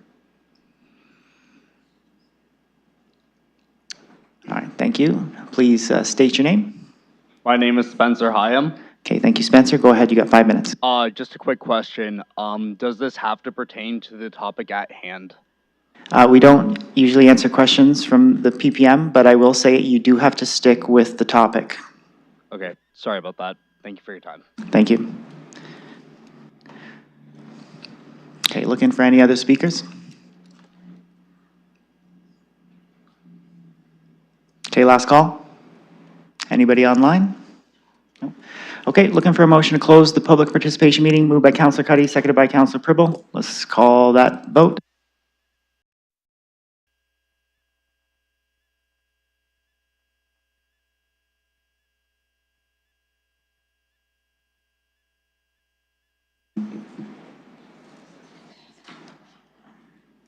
Closing the vote, the motion carries 6-0. All right, before we go to questions or comments, I do need a motion to be put on the floor, so looking for a mover. Moved by Councillor Cuddy, seconded by Councillor Pribble. Okay, let's, looking for a speakers list. So, looking to members of committee first, and the mayor. Councillor McAllister, go ahead. Thank you, and through the chair. I guess my question would be to staff, to what was asked in the PPM, in terms of, what was presented to us, if bylaw perhaps could speak more to, what they saw in terms of what needed to be updated and limitations in terms of being able to enforce that maybe on a bigger scale. Thank you. Councillor, Ms. Pfeffer, I believe I'm going to. Please go ahead. Thank you, and through you. So in consideration of the requirement for a cooling room in each of the buildings, that's something we can definitely take away and look at. Guidance from the health unit indicates that that's not necessarily the best approach to take because of accessibility requirements or issues. But that's certainly something we could take away and consider adding to this. In terms of our ability to provide transportation, that's something we can also take away. Certainly when required, we do open emergency cooling stations throughout the city for individuals who do require some respite from the heat. So appreciate that question, and again, we can take those 2 pieces away if so directed. Thank you. Go ahead, Councillor. Thank you, and I appreciate that. And recognizing usually when the bylaws get updated, obviously, there are limitations. Also recognizing what was presented by the Middlesex Health Unit Obviously, they would need more direction in terms of, reviewing that on a larger scale. I'm willing to kind of hear my colleagues out in terms of what their thoughts are on this, but I do understand in terms of what, Acorn's asked for, but I think we just have to be mindful in terms of what we can do with the information we have currently, because it does, require more work if we were to do this on a bigger scale. So I'll just leave my comments and hear what everyone has to say. Thank you, Counselor. I have no one else on the speakers list. Counselor Trusso, you're next. Yes, I think what I would like to do through the chair is support the motion that's on the floor, enact this bylaw, which we can do immediately. But I'm not satisfied with the scope of this bylaw for the reasons that have been given by members of the audience. At the same time, I don't want to delay the enactment of this bylaw. So I'm really split here. Part of me is thinking out loud. Maybe somebody can help me with this. What I'd like to do is I'd like to propose an amendment to the existing bylaw, which I don't think is contrary, that asks, number one, asks for a report back on the cooling units in the buildings. Number two, ask for a report back on extending the scope of the bylaw to all rental units and not just those in the bylaw that's in front of us. Number three, refer to LTC the issue of free transit on certain days where the temperature meets the standard. And number four, refer back to bylaw enforcement, and this is a longer-term project, an ongoing program of education and enforcement measures. And I think by doing it this way, we get the benefit of the excellent work that the staff has done on this so far, and we can enact this bylaw immediately, but we will not complete it this year. And I have purposely not put a time for those reports back, and I would ask staff if you have obviously I'd like it next week so we can enact all of it, but could you give me a reasonable, through the chair, estimate of when, I think the one about extending it to all of the rental units and not just those in the current bylaw is the one that's going to take the most work. So I wouldn't mind getting this back in stages. Thank you, Counselor. Before I go to staff, I'm just going to confer with the clerks on the motion.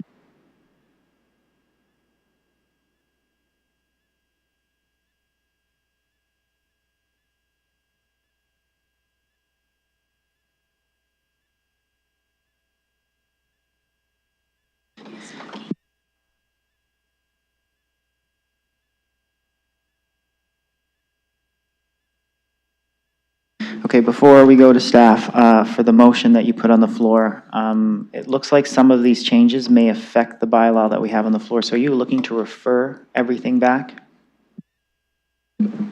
No, I'm looking to enact the bylaw as it is on the table, and the referral will be from staff for subsequent amendments to the bylaw at a later time. Okay, thanks. Just bear with us for a second. I'm not looking to redraft any of these sections. I want to accept it as is and ask for a subsequent staff report at a later meeting for these other changes, which council may or may not decide to enact. Thank you.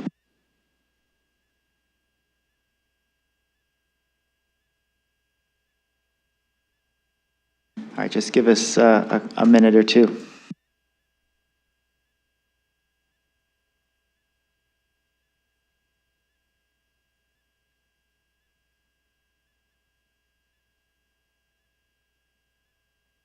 Okay, while the clerks put this motion together, I am going to go to staff to see a response to the councillor's question. So I believe this is going to be to Mr. Mathers. Okay, go ahead. Through the chair, just so for context, what we brought you today, this is the second PPM on this matter, and the first PPM kind of scoped out what we'd be going out engaging on. So I would suggest that if we were going to be looking at a future amendment, or just I think what you're looking at, bring forward this change and then come forward with a report and for a future amendment. So my suggestion would be that would probably, we'd want to have a little bit more engagement on that. So it could be several quarters to be able to get through this if you're looking at having that thorough engagement similar to what we've had on the current bylaw that we're bringing forward to you. So yeah, happy to take back whatever reports that you need us to work on. And we do have a substantial amount of work that we're undertaking right now, but it would probably be at least 2 quarters to be able to bring something back and have that engagement piece as well. Thank you. Counselor, for your motion, I believe you said that you weren't locking it into any times, but just from what we heard from Mr. Matthews, they are going to need some time because they do have quite a bit of work on the plate at the moment. So just making sure that you're okay with that while we still draft up the motion. Yes, absolutely. That's what I was looking for. I would expect it would be at least a few quarters. I don't expect this back in this quarter. Okay, thank you.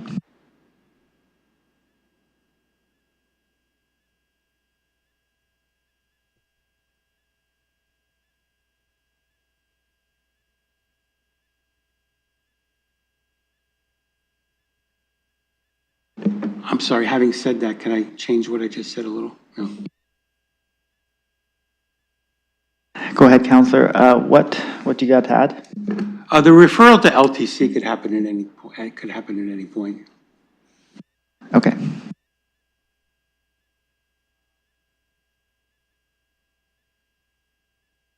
So once we get the motion fully drafted, I'm going to ask for a seconder. I can read it out. I'll read it out so the counselor, the mover, can also ensure that that is what was the intent.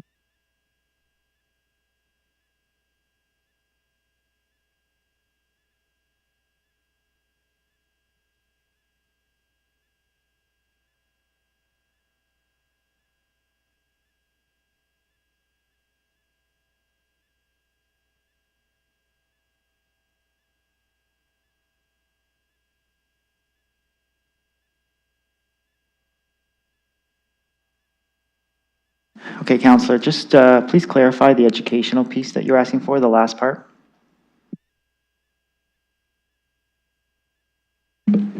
I view the educational piece as something that would be led by municipal compliance, and it's something that they would work at over a period of time and report back on progress.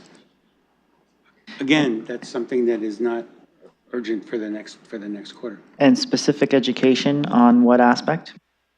On the applicability and coverage of the bylaw, the obligation of property owners to comply with the bylaw, an explanation to tenants as to what they can expect under the bylaw, and a discussion of the enforcement mechanisms for enforcing the bylaw. Thank you, Counselor.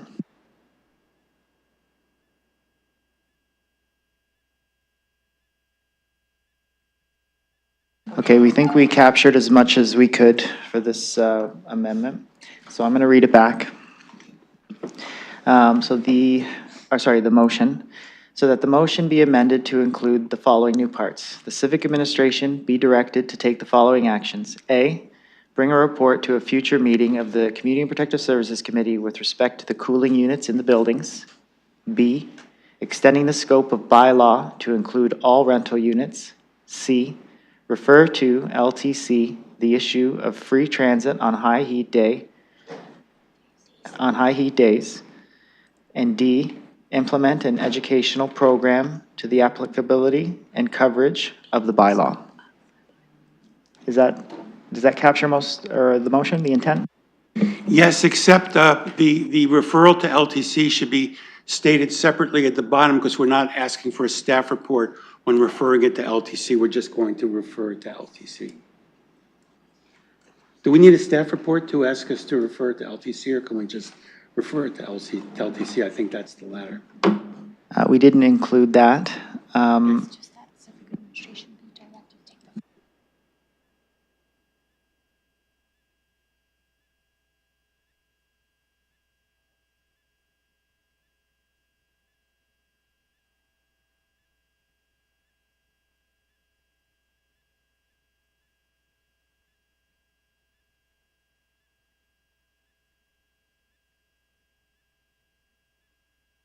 All right. We have the motion, the way I read it still. Just looking at the mover to make sure you're okay with that. And then if you are, I would be looking for a seconder. Yes, okay, looking for a seconder. And seconded by Councillor McAllister. Okay, let's put that in e-scribe for everybody to see. Okay, it's in, so if you refresh your e-scribes, you will see the motion there. There it is. Okay, looking for a speakers list. Councillor McAllister, go ahead. Thank you, through the chair. As I have been reminded, it's good to do the committee work at committee, so I'm happy to second this, to at least have the discussion about it. I do think some of the things in here, warrant further discussion, but again, I go back to kind of what I was speaking to earlier, and I want to direct this question to bylaw in terms of any sort of an expansion with respect to all rental units, the resourcing of that, like what is the opinion of bylaw in terms of being able to do that with the current resources we have? Thank you, Councillor. Councillor's looking for resourcing and the capacity of bylaw, so I'll go to Ms. Pepper. Please go ahead. Through you, Chair. We would certainly have to reassess our resources in terms of looking at an expansion to all units. I also think that we would have to consider existing clauses within the Residential Tenancies Act in looking at this expansion. Thank you. And I'll go back to Councillor McAllister, and I'll just make a request to everybody, if you could just lean into your microphones. My hearing is turned down for some reason today, so go ahead, Councillor. Okay, and I'll try not to yell. I don't need to go deaf. I appreciate that, and I think in terms of where I'm leaning with this, I think that there is some value in terms of understanding what more could be done. I think the way the councillor has worded this in terms of a report back, we're not taking any further direction on that per se, but I do think it would be interesting to at least see what staff have to say, recognizing there's no timeline on this and the current workload. I don't want to hold up the rest of this. I'm willing to hear my colleagues out in terms of where they're at, but just a recognition that it's a report back to see perhaps what more could be done. And obviously there'd be some more consultation with the health unit as well. I'm not on the LTC, so that aspect of it, be interested to see what the LTC has to say about that. But I do think there'd be limitations on that in terms of being able to provide free ridership, especially when we wouldn't be able to determine how often that would happen. That might cause some operational issues. I'm curious to see what folks have to say. I haven't heard from anyone else, so I would appreciate if my colleagues want to speak to this, because I do think it's important. I have heard from tenants. So I would like to have a better understanding of where everyone else sits on this. Thank you. Thank you, Councillor. I am going to go to Ms. Marshall, and then potentially Ms. Pfeffer if she has something to add. So please go ahead, Ms. Marshall. Thank you, Chair. Just in terms of the wording that you have for B and D at the moment, we would have an issue with the way it's worded because it doesn't say bring a report. We'd be happy to bring a report, and I expect some legal advice with respect to B. But the way it's worded right now, it looks like you are directing staff to extend the scope of the bylaw, not just bring a report back, and the same issue is under D as well. Thank you. And I was just hearing from the mover and the seconder, they would like to amend that. So please go ahead, Mr. Councillor. Well, may I ask council how that would be amended to take care of that problem in her view? Would it say bring a report to future meeting extent? What would be state in your view? Thank you, Councillor. I believe it would be bring forward to a future meeting with no date, but I will go to Ms. Marshall.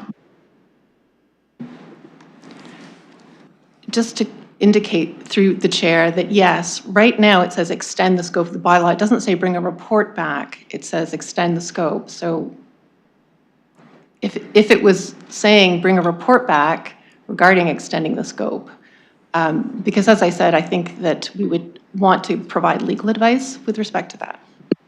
Okay, thank you.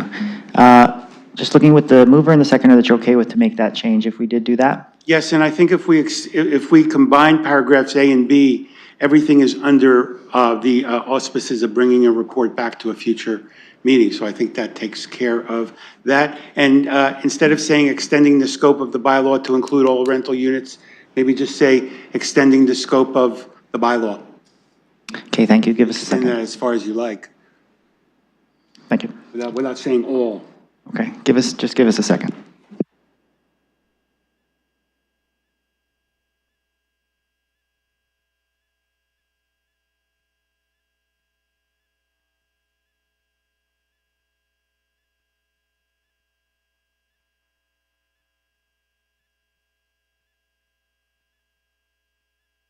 All right, please refresh your screens.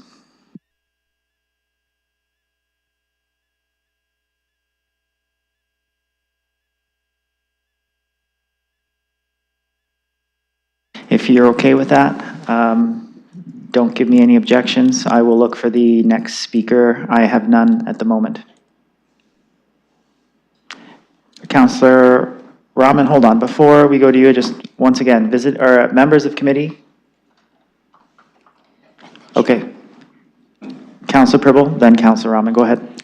I'll be very brief. I will not be supporting this motion, and I will talk to the main motion that's in front of us. Thank you. Thank you. I have Councillor Rahman next, and then the Deputy Mayor is next. Go ahead, Councillor. Thank you, through you. I won't speak to the amendment other than to say, Part C, where it says refer to LTC, the issue of free transit and high heat days. In a subsequent report we'll be discussing, it also talks about extreme weather and whether or not LTC or other methods of transit could be used in order to get people to services. So we may just want to refer to LTC extreme weather instead of just specify heat. Thank you. And I have the Deputy Mayor next. Go ahead, Deputy Mayor Lewis. Thank you, Chair. So I'll be very brief. I won't be supporting this. I don't honestly need a staff report back to tell me that we can't force landlords to retrofit buildings with cooling units, that sort of thing, breach existing lease contracts. It's just, I don't need staff to spend time on this. I will say, you know, I'm not going to support the main motion either, but on the amendments, certainly I would not be supportive of any of this expanding of scope. This is not, it's frankly, it's something where I think we are, in my opinion, and I want to be very careful about that. I'm not expressing what other councillors' intents may be, but in my opinion, I think we are virtue signaling a solution to something that we don't actually have the ability to solve and enforce. And I think we are just setting ourselves up for disappointment and complaints and not actually making the situation any better. Thank you. All right, looking for any other comments, questions? Okay, I would ask the clerk if you could split this vote up. A, B, C, and D.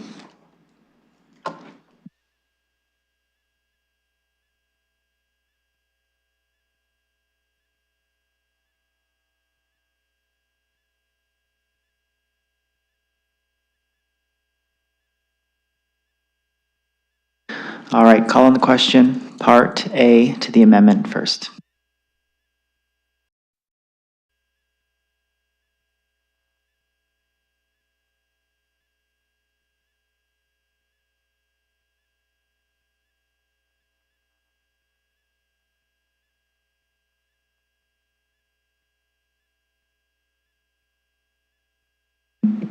Closing the vote, the motion fails on a tie.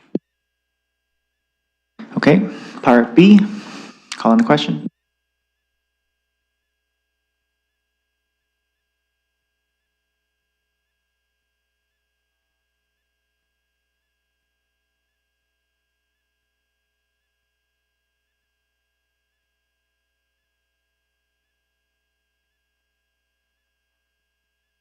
Okay, call on the question, it's open.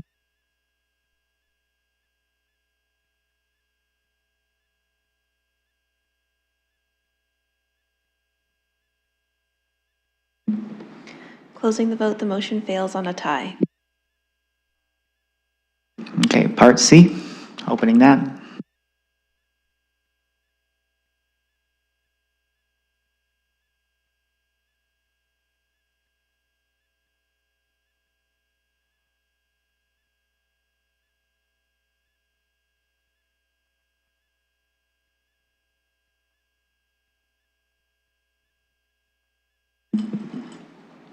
Closing the vote, the motion fails 2-4. And part D, last vote, we're opening that now.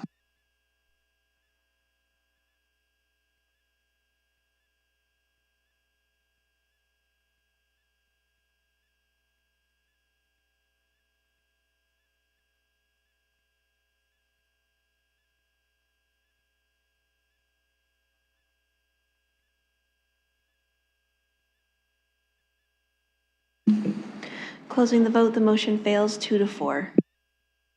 Okay. Okay, we're back at the main motion. So looking for any more comments, or actually, I don't believe we had any comments for the main motion. So looking for comments or questions on the main motion. Councillor Trosso, go ahead. Very briefly, I'm in support of the main motion. I appreciate the work that the staff and the health unit have done on this. This is a step forward. I think it could be the end of the line in terms of what we do legislatively for a period of time, or it could lead to further improvements later on. While I'm disappointed that the amendments didn't pass, I still strongly support the main motion and look forward to at least these tenants getting some needed relief. Thank you. Thank you. Further questions, comments? I'll take from both members of committee. Okay, go ahead, Councillor Pribble. Thank you. Thank you to the staff for doing this work. And I'm going to say a few comments or 4 or 5 points that I have written down that the reasons why I will not be supporting it. First of all, it is already covered in the Residential Tenancies Act with everyone having the opportunity to install their own unit, window unit, which could be also applied to a decreased rent. Number 2, enforcement. I really, and forget about the entire city, all the buildings in London, but even the ones, existing ones. I really don't believe that based on our enforcement, it has nothing to do with the quality of our staff. But if you look at the size of London, the number of people we would need to do to address this and to actually make significant difference, and then putting the fees, fines, and moving forward, I really don't see that very feasible. Third one, the dates. Right now we are in September and there are already people actually using still AC, and during the night they are using the heating. That's another issue that we would have. And number 1 is the increased costs. If you think that these individuals, a lot of these individuals staying in these units, and again, as we heard, most of them, they don't have, it's not the issue, the ones that have the units, it's the ones that they do not have the units. Usually these individuals are on fixed income. Who thinks that if we push this on the landlords, that their rent is not going to increase? I don't see how we are helping them. I talked to quite a few, they said, yes, sometimes, no doubt in July and August, it is hard, but on the other hand, the other 10 months of the year, they can afford that rent, their rent, which is already expensive. I really don't see, from the perspective, I don't see this as a value to not just us, city or this, but even the individuals who are mainly on fixed income and they are looking at affordability as number 1. And that's the reason why I will not be supporting it. Thank you. Thank you, Councillor. Any other comments, questions? I'll go with both members and visiting members. Oh, Deputy Mayor? Okay, go ahead. Deputy Mayor, go ahead. Thank you, Chair. So again, I'm going to be as brief as I can here. I referenced this in my earlier comments. I'm not going to be supporting this either. Councillor Pribble already touched on a number of the reasons why.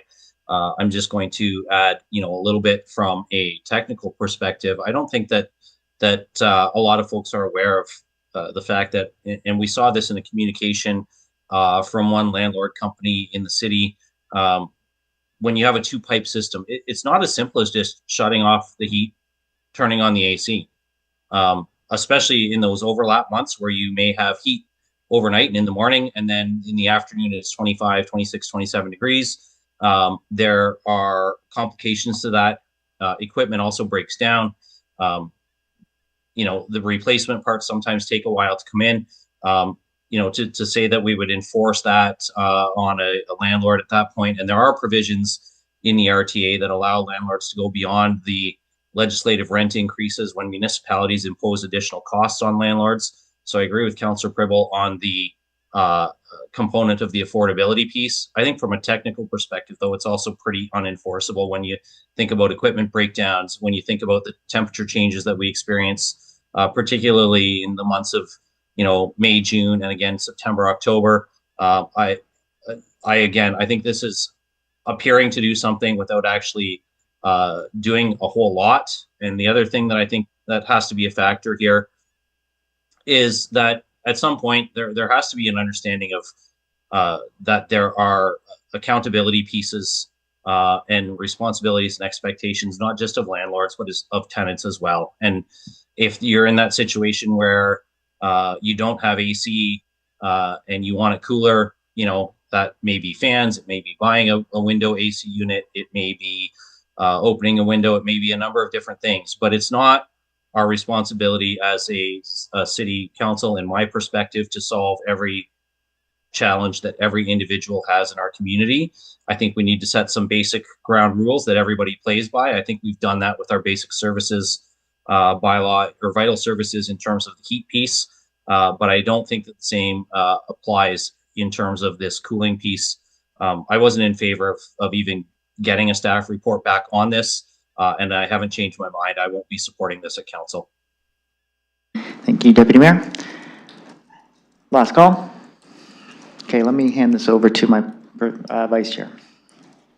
Okay, I have the chair. Go ahead. All right, thank you, Presiding Officer.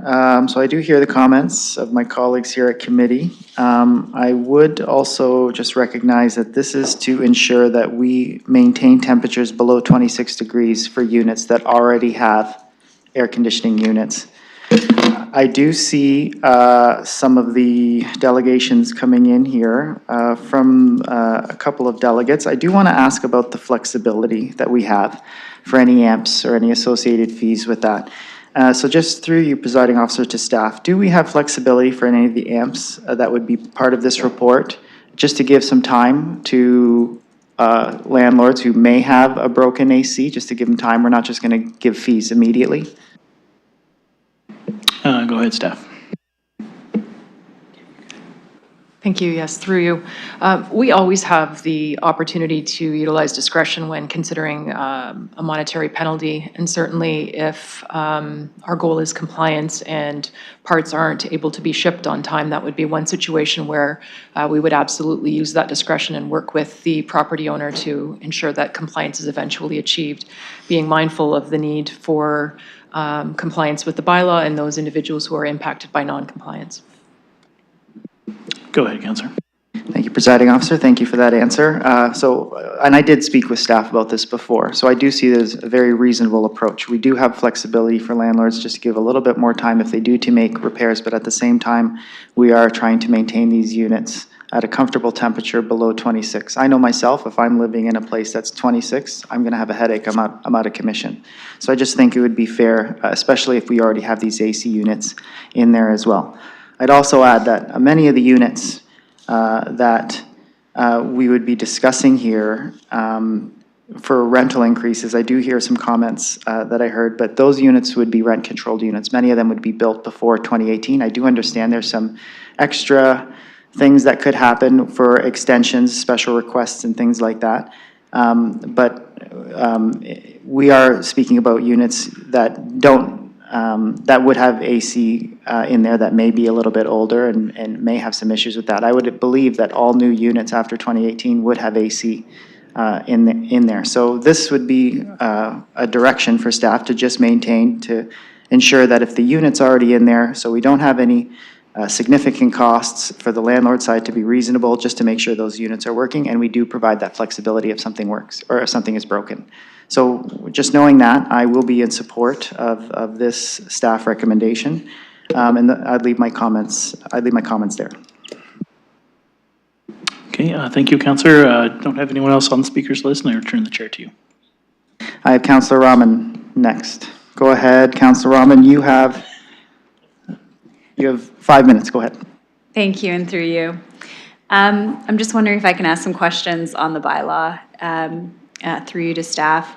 My first question just pertains to if someone has a complex medical need, and they're living in a unit, let's say they rented that unit because it had air conditioning as advertised, and their medical needs require them to have working AC.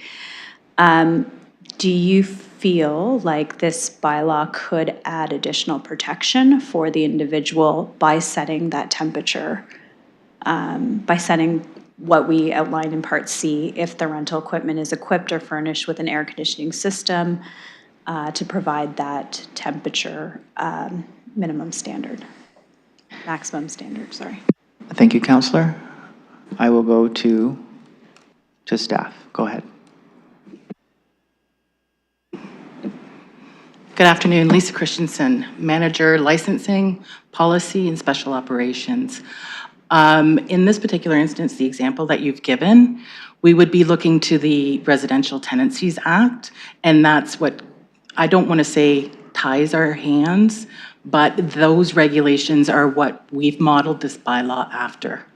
And in terms of the dates and the 26 degrees and the fact that the unit has to have air conditioning, or does have air conditioning in order for this bylaw to apply. Thank you, Ms. Christensen. Go ahead, Councillor. Thank you. To clarify, so you're saying that it's covered in a provincial act, and so we don't need the bylaw? Thank you. Go ahead. The regulations that are within the bylaw are what are stipulated under the act. So basically, yes, I've gone as far as what I deem to be available to us in terms of how we can apply the bylaw. Thank you. Go ahead. Thank you. So my understanding is this gives us investigatory powers. Is that the best way to understand what the bylaw allows us to do? Thank you. Go ahead. Yes, it does. Go ahead. Thank you. And through, so I have heard from residents that live in my ward who have faced a challenge where they have went into a tenancy agreement where they are now locked into that agreement, and they did that understanding that they had complex medical needs and needed the temperature to be at a manageable level for them. And when it was not so, recorded all those temperatures, provided the information to landlords, and nothing has been done. So in my mind, this is a way for us to be able to advocate for Londoners that may be in that situation, to provide them with the opportunity to have a sounding board, to perhaps have that extra step of that investigation to see whether or not there's something that can be done. So this, to me, I don't see this as too broad for landlords in terms of what their requirements are, because it's already required. It just gives us the opportunity to act on their behalf. So I think from the perspective of what we're trying to achieve to make the conditions livable for people, this is a minimal bylaw. And I don't see it imposing huge costs on a landlord, because it's something they already would have to be in compliance with for the most part. So this is those one-off circumstances where perhaps there's a mechanical failure, there's an issue, and this is giving our residents another tool in their toolbox to address that. So for that reason, I'd support it, and will support it at council. Thank you, Counselor. All right, last call for members, visiting members online. Okay, I have none. Let's call the question.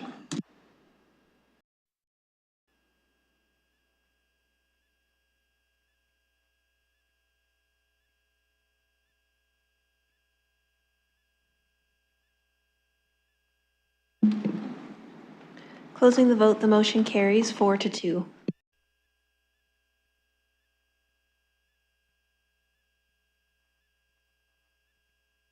Okay, so that is it for scheduled items. We are on items for direction. We had a few items pulled.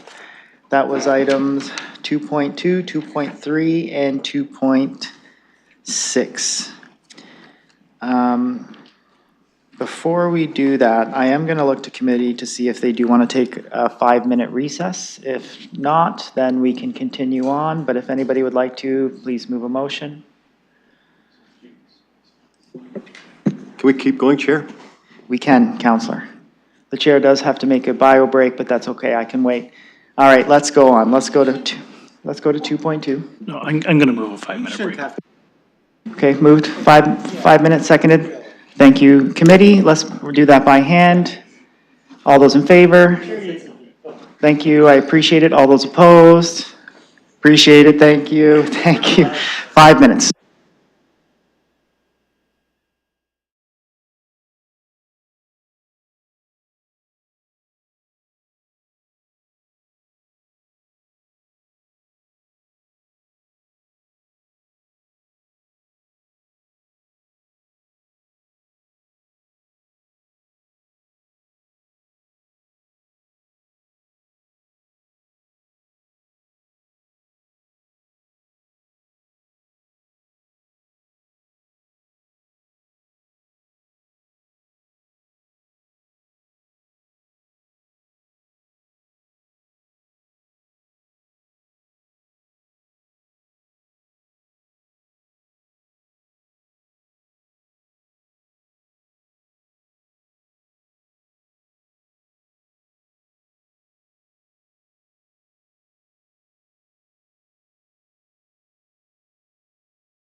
All right, we are still waiting on Counselor Cuddy. We do have quorum, okay. Decorum here. All right.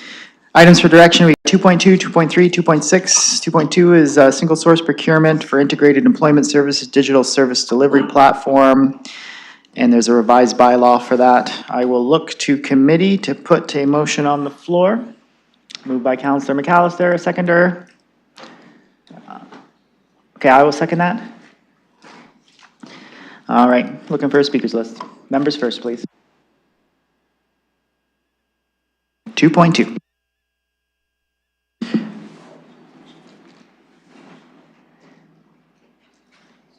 Councilor Purple, go ahead. Thank you, through the chair to the staff. Again, reading the report, Elevate Web Studio would certainly make sense based on the studies and based on the report. But I have a question. This goes background information to 2019. Have we always been kind of the employment service center for our region, kind of beyond 2019, or is this since 2019?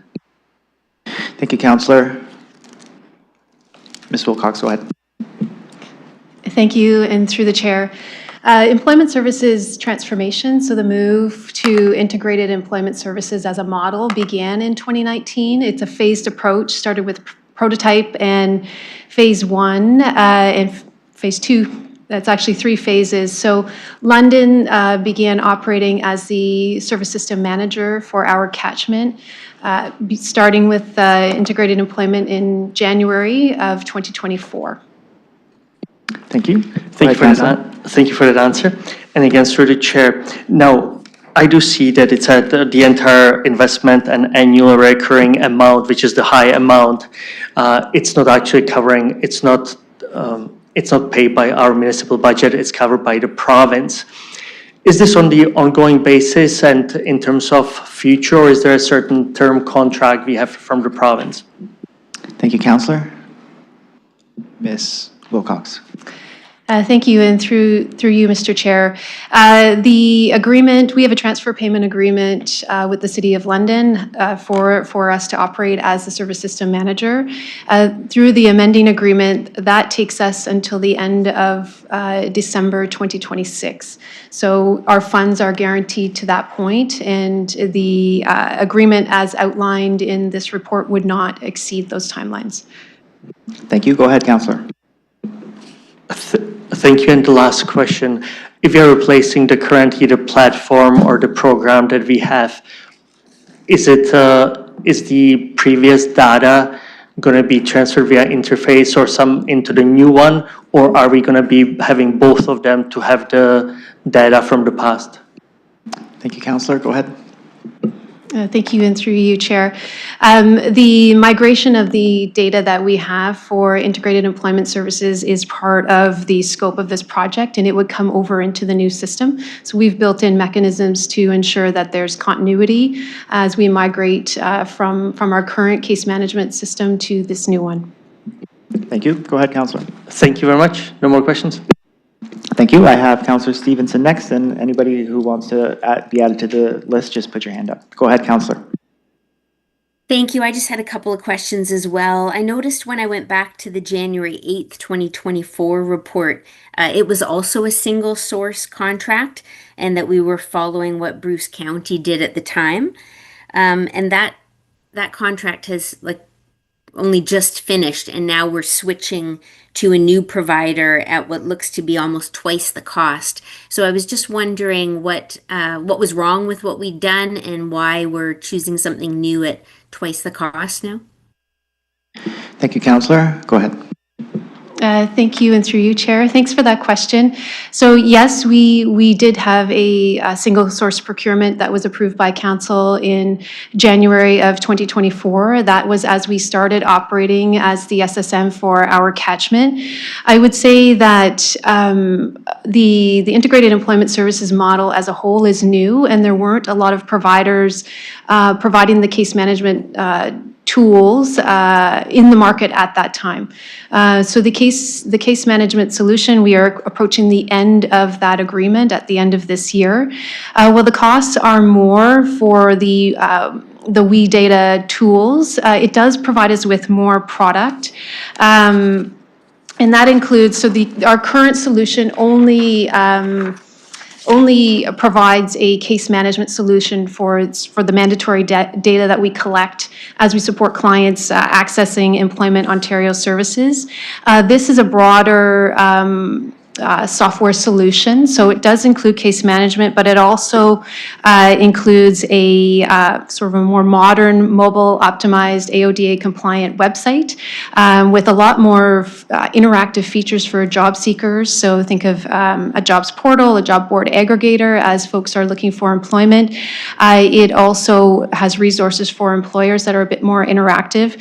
It brings on more tools for back of house operations for our service providers. We have 20 located across the City of London, Middlesex County, Oxford County, St. Thomas, and Elgin County.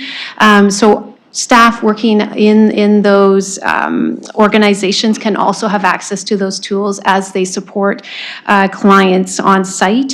It also comes with a learning management solution, which is really key for us as a service system manager. We are the funder for the 20 organizations, and we sort of set the guidelines and parameters of service, again, as dictated by our transfer payment agreement, but that flows through us. So, we're moving beyond a standalone case management solution to many more things, and I think having that packaged up into one single solution based on our assessment is actually much more efficient and economical. Thank you. Go ahead, Councillor. Thank you very much. That's helpful. So I guess what I'm going to focus on then is the single source, because we did a single source back in January 8th, 2024, even though Bruce County had done an open tender or an open procurement. And then the January 6th, 2025 report that came to this committee said that if the city chose to move to a new program through an open competitive procurement, that the lessons learned through the first one would be helpful. And yet here we've got a single source again, and it's referring to following Bruce County again and Windsor, but I know there's 15 of these across the province. So I'm just wondering the rationale for not doing an open procurement and trying to get the best price possible.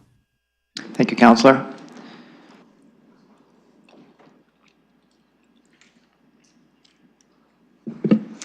Thank you, and through the chair, thank you for that question.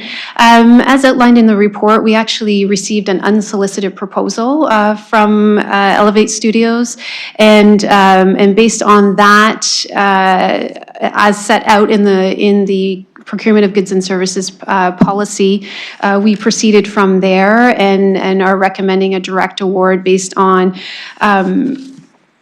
sections 14D and E of the procurement policy. There are not many providers in the space, and there are not any other providers to our knowledge that provide the scope of or the suite of services that are outlined in the report that's before you today. So while there are all of the phases of integrated employment services are online now, there are not many providers that provide case management tools, and our assessment was that the services outlined are actually only provided by Elevate Studios. And based on the learnings from other SSMs that are operating and using the tool, and based on our own learnings as we've been operating IES since January of 2024, we feel that this solution meets our needs, and we can build on the learnings of our colleagues and our own learnings here as LRES. Thank you. Go ahead, Councillor.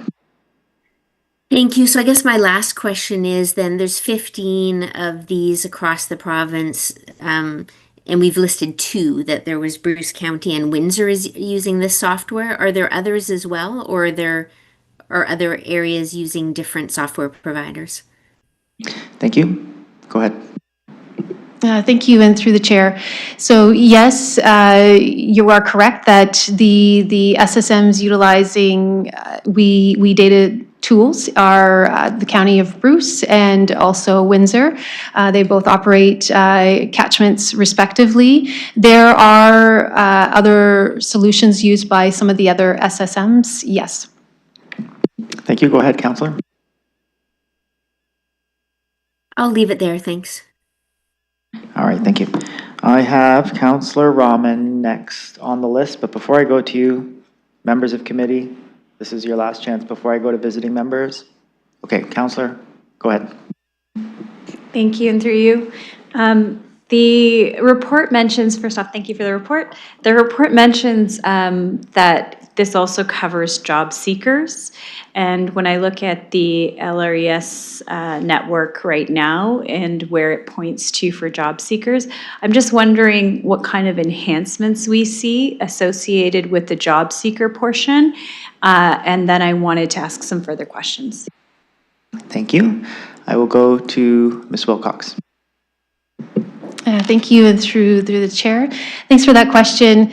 So our current client-facing offerings as LRES are hosted on london.ca. I would say they are they're not terribly interactive in terms of what you can get through that. So we can get you to our providers. This brings different tools, so where you could actually search for jobs. It has a career planner, a career calculator, things that we simply just don't offer right now through our current website. Those tools would also be available to our providers as well. So while we do have some providers that within their own operations have some of these tools, this would allow that capacity and capability across all 20. Thank you. Go ahead, Councillor. Thank you, and through you. I'm just wondering if you can comment on integration with LEDC's job boards and other job boards that we have available through other groups and associations. Thank you. Go ahead, Ms. Wilcox.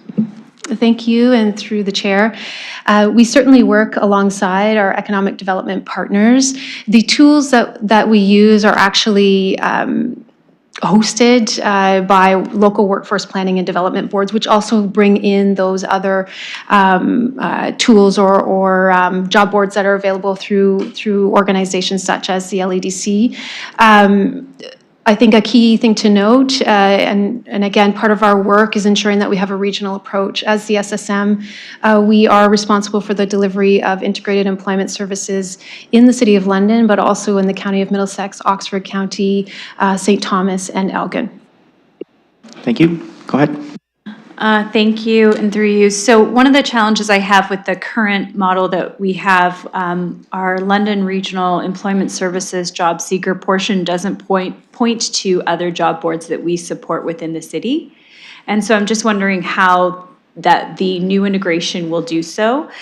The other perspective or question I had is we're looking at mobile applications. We have the My London app now as well, which also has a job seeker portion to it.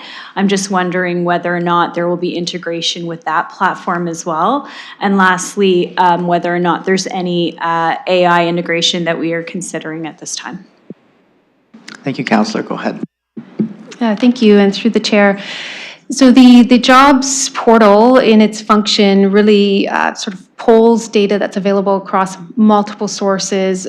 Again, anything available across our catchment, it will pick up and pull that into what we would call a job board aggregator. So it'll integrate those in terms of if an employer has a posting out there, we can grab that and ensure that's available to job seekers. So as we think of the journey of anyone accessing our services, those that are sort of can self-serve might be able to navigate tools that are available on a site and get themselves connected to a job in that way.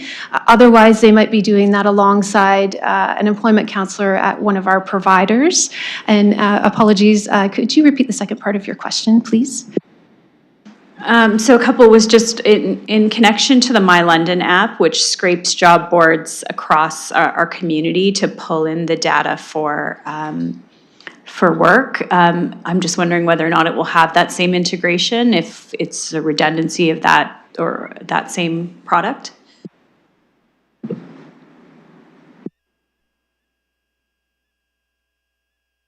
Thank you. Go ahead. Thank you. No, I don't believe it's a redundancy. I think, again, we pull that, and this allows us, because it's looking at the catchment as a whole, that we can ensure that we're serving all job seekers across the catchment. I did recall you, I believe, had a question too about AI. So the platform does include tools within it that utilize AI to help with the development of resumes and cover letters that help staff that work at employment service providers. So that's a really key piece. We know that as we seek to support all job seekers coming through our doors, this helps to alleviate time on those sort of types of tasks and allows employment specialists to perhaps have more time to work with multi-barrier clients or those that might need a bit more time. Thank you. Go ahead, Counselor. Thank you. So on the AI perspective, so it wouldn't, for instance, take the career planning data that's inputted by the client or the support for the client and then scrape for jobs that are appropriate in that market? Thank you. Go ahead. Thank you, and through you, Chair. Actually, it does. So if you created you could add in your information, for instance, and it would help to pull together a resume for you, help to pull together your cover letter. It might also, if you can select certain features that are jobs that you might be looking for, and it will pull those in for you. So you end up with what we call a portal account, a jobs portal account. So anyone accessing our services can create one of those, and that can provide information to the client. They might also use that alongside supports and services that they're receiving a lot from one of our providers as well. Thank you. Go ahead, Counselor. Thank you. Does it happen to tailor the cover letters, resumes, et cetera, to that particular job? And then are they given opportunities for a direct connect through the application now that it's mobile? Thank you, Counselor. Go ahead. Ms. Wilcox. Thank you, Chair, and through you, Chair. That's something I would want to get back to you on. I think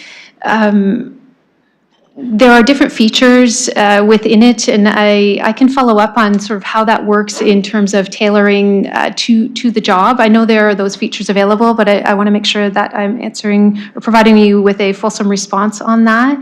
It does, and I think the key in this is that we have great employees and teams across the catchment at our service providers that are also working alongside a client. So while for some that might be a path that they may take. For others, you're going to do that alongside and with the guidance of a provider, because they're also going to be looking at what tools and supports they can offer you. Perhaps it's referrals to other community partners, and it could be interview coaching. There are many things that our providers do to help support someone on their employment journey. Thank you. Go ahead, Counselor. Thank you. My last question just pertains to security and what type of data security would be within this contract. Go ahead.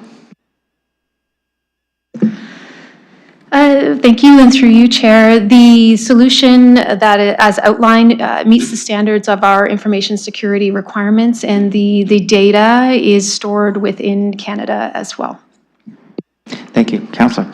Thank you, and I appreciate all the answers to those questions. All right, thank you. Looking to visiting members of committee, last call, questions or comments? Online? Okay, let's call the question.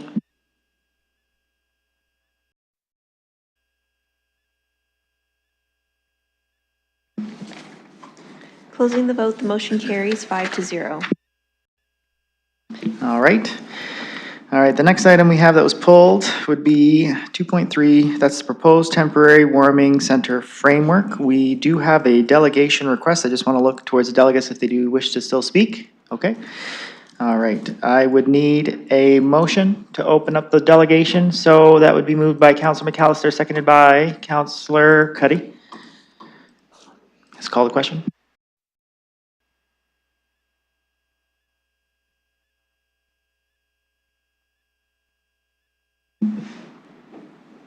Closing the vote, the motion carries 5-0.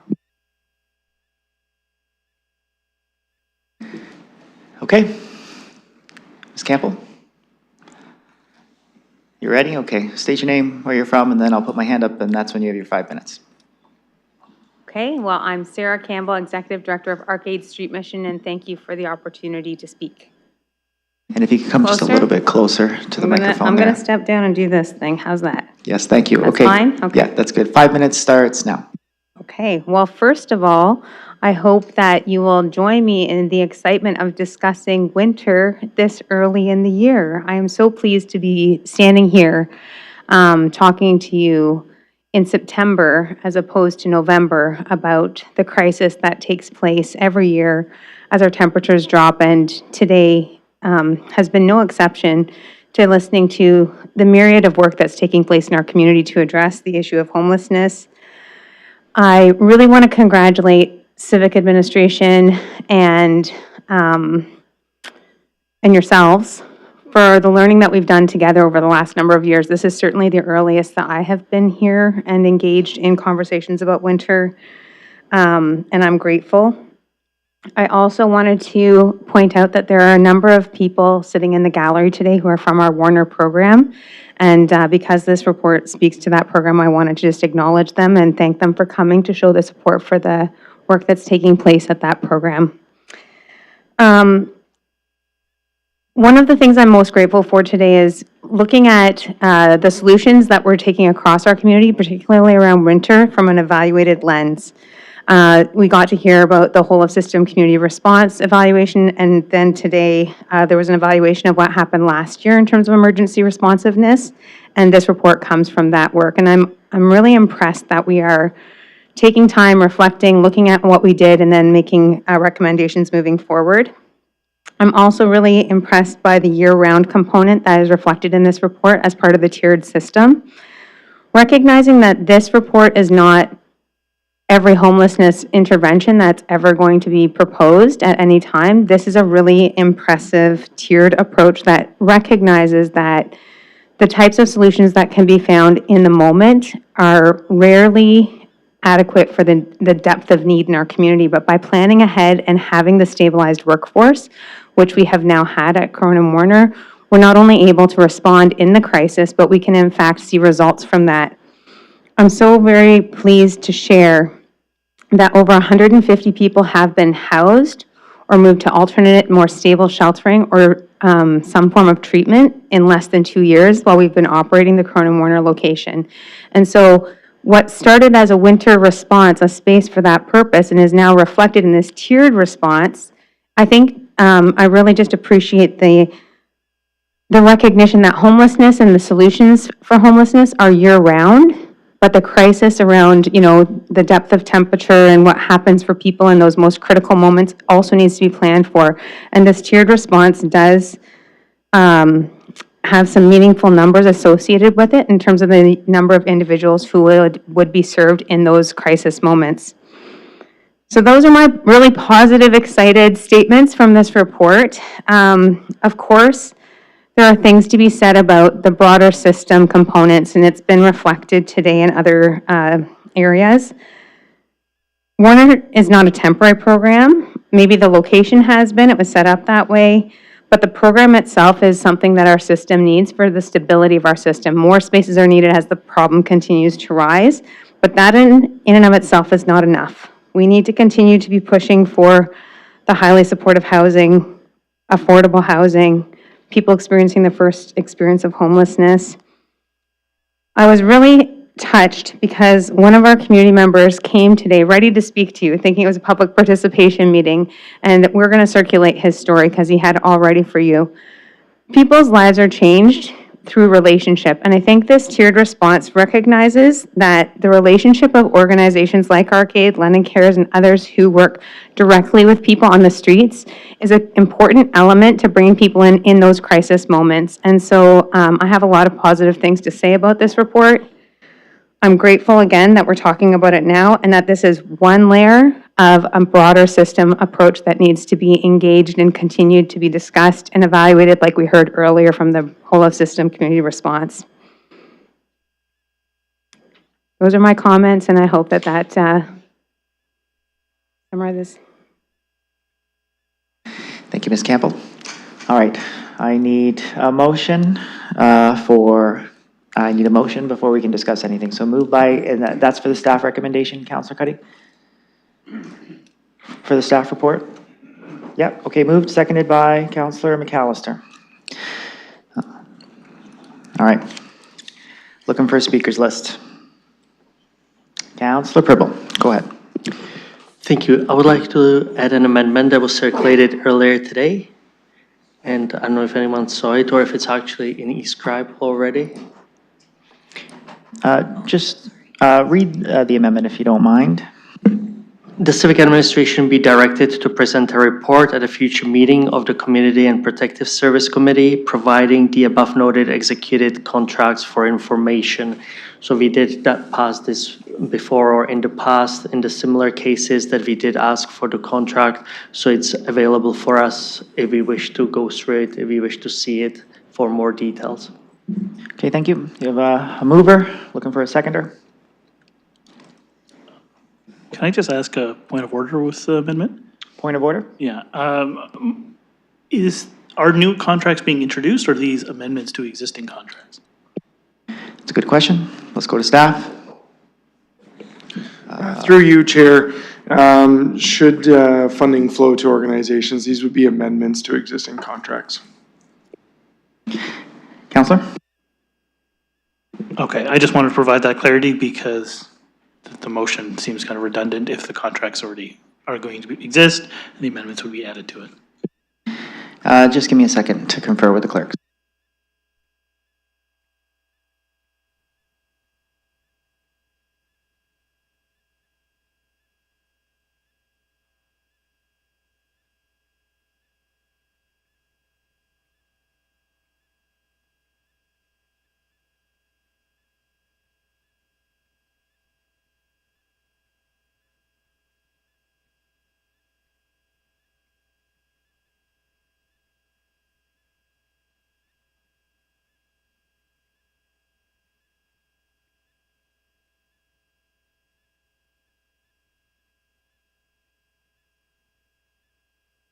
All right, going to staff, just from the chair.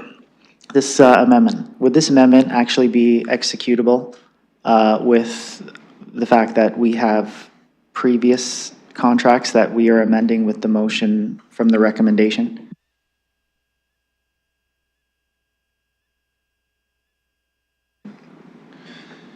Through you, Chair, if we're directed to bring back executed contracts, the contracts are technically already executed in place. We'd be making amendments to those existing contracts. In the event that we would need to do that, we would make amendments. If council or committee wishes to capture all contract changes or potential changes under this motion, then we'll follow that interpretation. Okay, thank you. So just to the mover, hearing what staff said, that is still within the frame that your motion is being moved? Excuse me, through the chair to the staff, I just want a clarification. Councillor, through the chair. Yeah, so I don't know if I can have you ask questions at the moment. It's not your speaking time. I just wanted to see if you can clarify the amendment, because staff did say that there are existing agreements already. This recommendation come from the report is making some amendments, so I just wanted to make sure your motion is still capturing that, if you're okay with that. I just wanted a clarification from the staff because I didn't receive it, so I'll leave it on the floor right now because I didn't receive. I have a question. Okay. Based on the answer, I would potentially pull it. Okay, I hear what you're saying. Let's just ask your question for your clarification from staff. This will not count towards your speaking time. Go ahead. Thank you. And through the chair to the staff, I just want a clarification if all the contracts that we are mentioning here, if they were all submitted to us before or if only some of them. And if they were all, then I will not, because it's all of them would be amendment only, then I would pull it. If it's not, then I would keep it. If you can please clarify this. Thank you. Okay. I should get a seconder before we ask that question. So before we go to staff, I just want to see if there's a seconder. You might. If there's no seconder, then there would be no need to pull. So just seconder.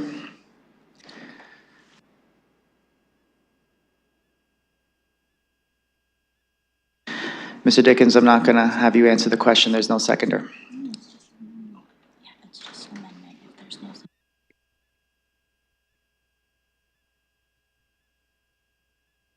Okay, no seconder on that. So back to the main motion. Looking for a speakers list. Councilor Tressler, go ahead. I'll be exceptionally brief. I think this is an excellent report. A lot of thought's been put into this. Since this came up last year in the winter, a lot of work's been done by staff in terms of setting up temporary facilities, which I think has been very, very helpful to the community. I want to underline what Ms. Campbell said about how the fact that it's September and we're talking about this.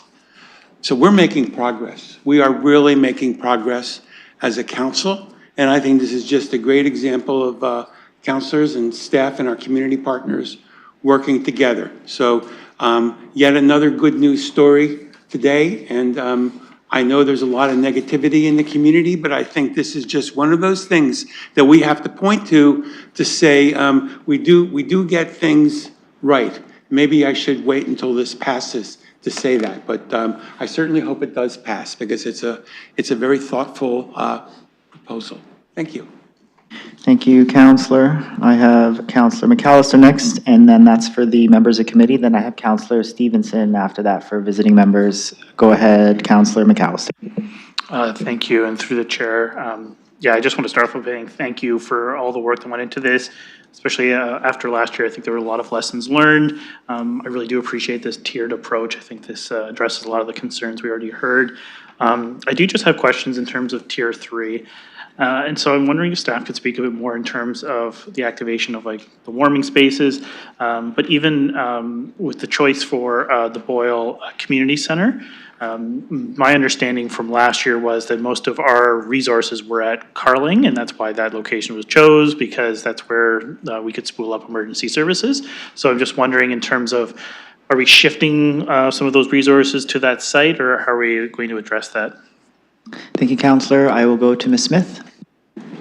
Thank you, and through the chair. So Tier 3 is what we call, and this is based on best practices and what other municipalities are doing in Ontario and across Canada, is really building our surge capacity. So if it hits that -15 with a wind chill of -20 at the minimum, we will surge what we have in the community as best we can. So that is looking at our service providers and adding in another 50 warming spaces. So tables and chairs in kitchens, in staff rooms, similar to what some have been able to do in the past year. And the part B of that then is that part of that surge capacity is we call a pop-up warming center at Boyle Community Center.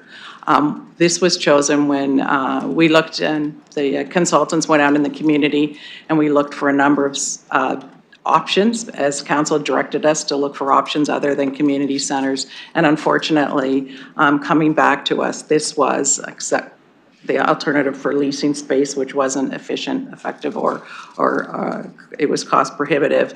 This seemed to be the best proposal for this pop-up warming center. So I worked with my team and we created criteria to look at what center would have the least impact on our community and those who use our community centers. And so we looked at things like, it's not another designated emergency center, which our Carling Heights is. So Carling Heights is used for other emergencies. It's also undergoing some construction this year and early into next year. The least amount of impact on existing services offered to the public, proximity to daytime services for those who are served. So as we know with Boyle, in the morning when we use Boyle this past winter. We were able to, people were able to leave the Boyle Community Center and just walk down the street to London Cares or the arcade facilities for breakfast, showers, and services. The access and ease to public transportation, and the appropriate space needs. So those were the criteria we used, and based on that, Boyle Community Center was the best fit. Thank you. Go ahead, Counselor. Thank you, and I appreciate that, and I know it's always tough in terms of, picking a spot. I think what I was wondering is also, did we give any consideration to having multiple spots? I do recognize in the report that obviously proximity was an issue that was identified in terms of trying to, as you said, transit, get people to the location, but also recognizing that, we have pockets in other areas, and having everything for the surge capacity in one location, that can have its own challenges as well. So I'm just wondering, did we look at having a multi-site approach, or this was in the end determined to be the best? Thank you. Go ahead. Thank you, and through the chair, so we did explore multi-site, and we are using multi-site for Tier 3. So Tier 3 is using our existing service providers and increasing by 50 spaces, and then the next service provider in that is the City of London and the community center. So looking at the staffing required, this is going to need to be staffed by city staff. This security, looking at the support from city staff, including CIR, that work great in helping us in the evening and first thing in the morning. This was the best fit for us, and when we did this last year, this 60 is a good number for our facilities, and we feel when we looked at how we supported extreme winter response last year, 200, we're looked at a 200 capacity, and our tiered model supports a 200 capacity, so we felt 60 spaces. Last winter, we had between 60 and 100 at Boyle at one time, so 60 spaces is a good fit at what we think for a pop-up, understanding that another 50 spaces will be used with our service providers. Thank you. Go ahead. Thank you, and I appreciate that. And through the chair, I'm also wondering, because you did touch on it as well, in terms of the staff required for this. I know last year, everyone was all hands on deck kind of approach, but I'm just wondering in terms of, coordinating with CIR, but, is this rec staff leading it? Like, who will ultimately be running the site? And have we provided perhaps some additional training to the staff who will be looking after that? Thank you, Counselor. I'll go back to Ms. Smith on this one. Thank you, and through the chair, that's correct. It'll be a similar staffing model. Last year, typically looking for management staff from my area and Mr. Dickens' area who have some experience. We've also had our London Intercommunity Health Center offer and has done some training already. We also activate emergency reception centers in times of emergencies and fires. That's what we use at Carling Heights, and that's also uses staff from all across the corporation. So London Intercommunity Health Center, we just piloted some of this training just this past year with those managers. So we will use that training too, along with our security staff and our CIR that will help support us. Thank you. Go ahead, Counselor. Thank you again, and I do appreciate that. I really thought it was great in terms of what we were able to put together last year, bringing everyone together, but recognizing too the commitment that took from staff. So appreciate that those plans are in place earlier, and then we can address the training and the staffing. So all that's ready to go. My other question then, in terms of using Boyle. The community programming, obviously that would have to cease. So where would that be moved to if we do have to use the center? Thank you, Counselor. Ms. Smith. Thank you, and through the chair, I can start and then turn it to my team who has looked at this. So we looked at one of the criteria was the least impact. By having these hours and doing cleaning immediately afterwards, Boyle will be open for public use close to noon, which it typically is, and will allow us to do afternoon and evening programming, as we would not activate, if needed, the pop-up warming center until 9 p.m. at night. So I can also talk to ask Mr. McGonigal how we supported that last year when we used Boyle. Thank you, Ms. Smith. Should I go to Mr. McGonigal? Okay, go ahead. Yeah, thank you. And through the chair, there's other things that we do in our work. And so looking ahead to somewhere like Boyle, if it is approved and identified here today, we would start to reduce the number of multi-week registered programs at Boyle and look to increase them at some other locations. Obviously, when people are in multi-week programs, having one cancellation and maybe another can add to frustration. So we would program it lots more with just one-off drop-in activities, which we do all over the system. So it would just be a little more amplified at that location. The other things I would say is that our user groups are very understanding in times of emergencies when we're trying to utilize our spaces for other purposes. And I think the community has a really good understanding that they're not just community centers for recreation and sport. They're used for other important needs out in the community. And so we refund customers. We do our best to move rentals and try and put the puzzle together in a different way. So those are just a couple of strategies, but I'll just say our customers have been great through it all. Thank you. Councillor. Yeah, and I think the other one, and just again, thinking of the lessons learned from last year, if we have like a multi-day cold surge or whatever we want to call it, I'm just curious from what we learned last year and my understanding anyways of our emergency management and how long we can sustain that. Is there any plan in terms of, you know, if this is a prolonged period that we have to you know, switch sites or, you know, add additional resources? So just recognizing that these, you know, we had a particularly cold winter last year, but you know, I mean, there's nothing to say that couldn't be bad this year, just to make sure we, you know, we've planned for the worst case scenario.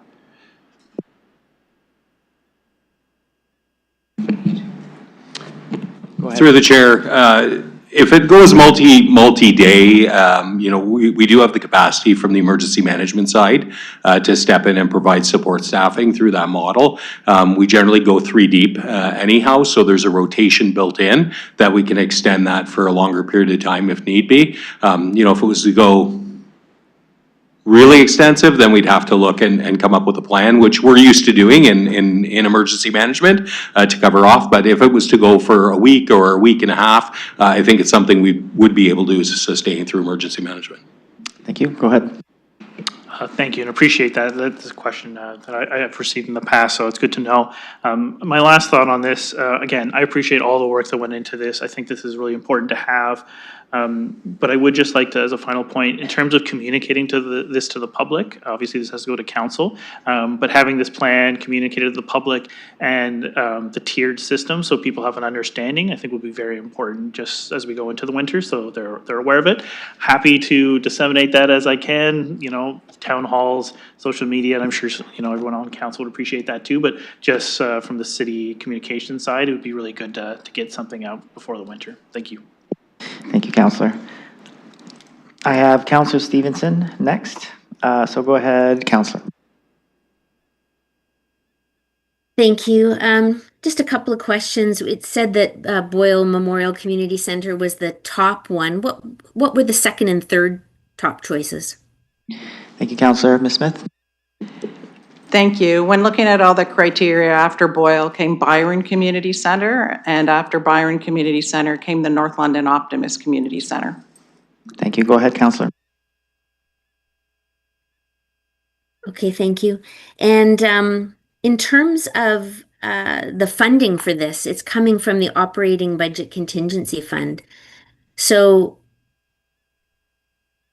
my concern is in being asked to do this, well, I have many concerns around this, but one of them is last year, in 2024, when we did the shelter funding, there was a $4 million shortfall. We also know that there is funding is coming to an end for the hubs and for some of the highly supportive housing.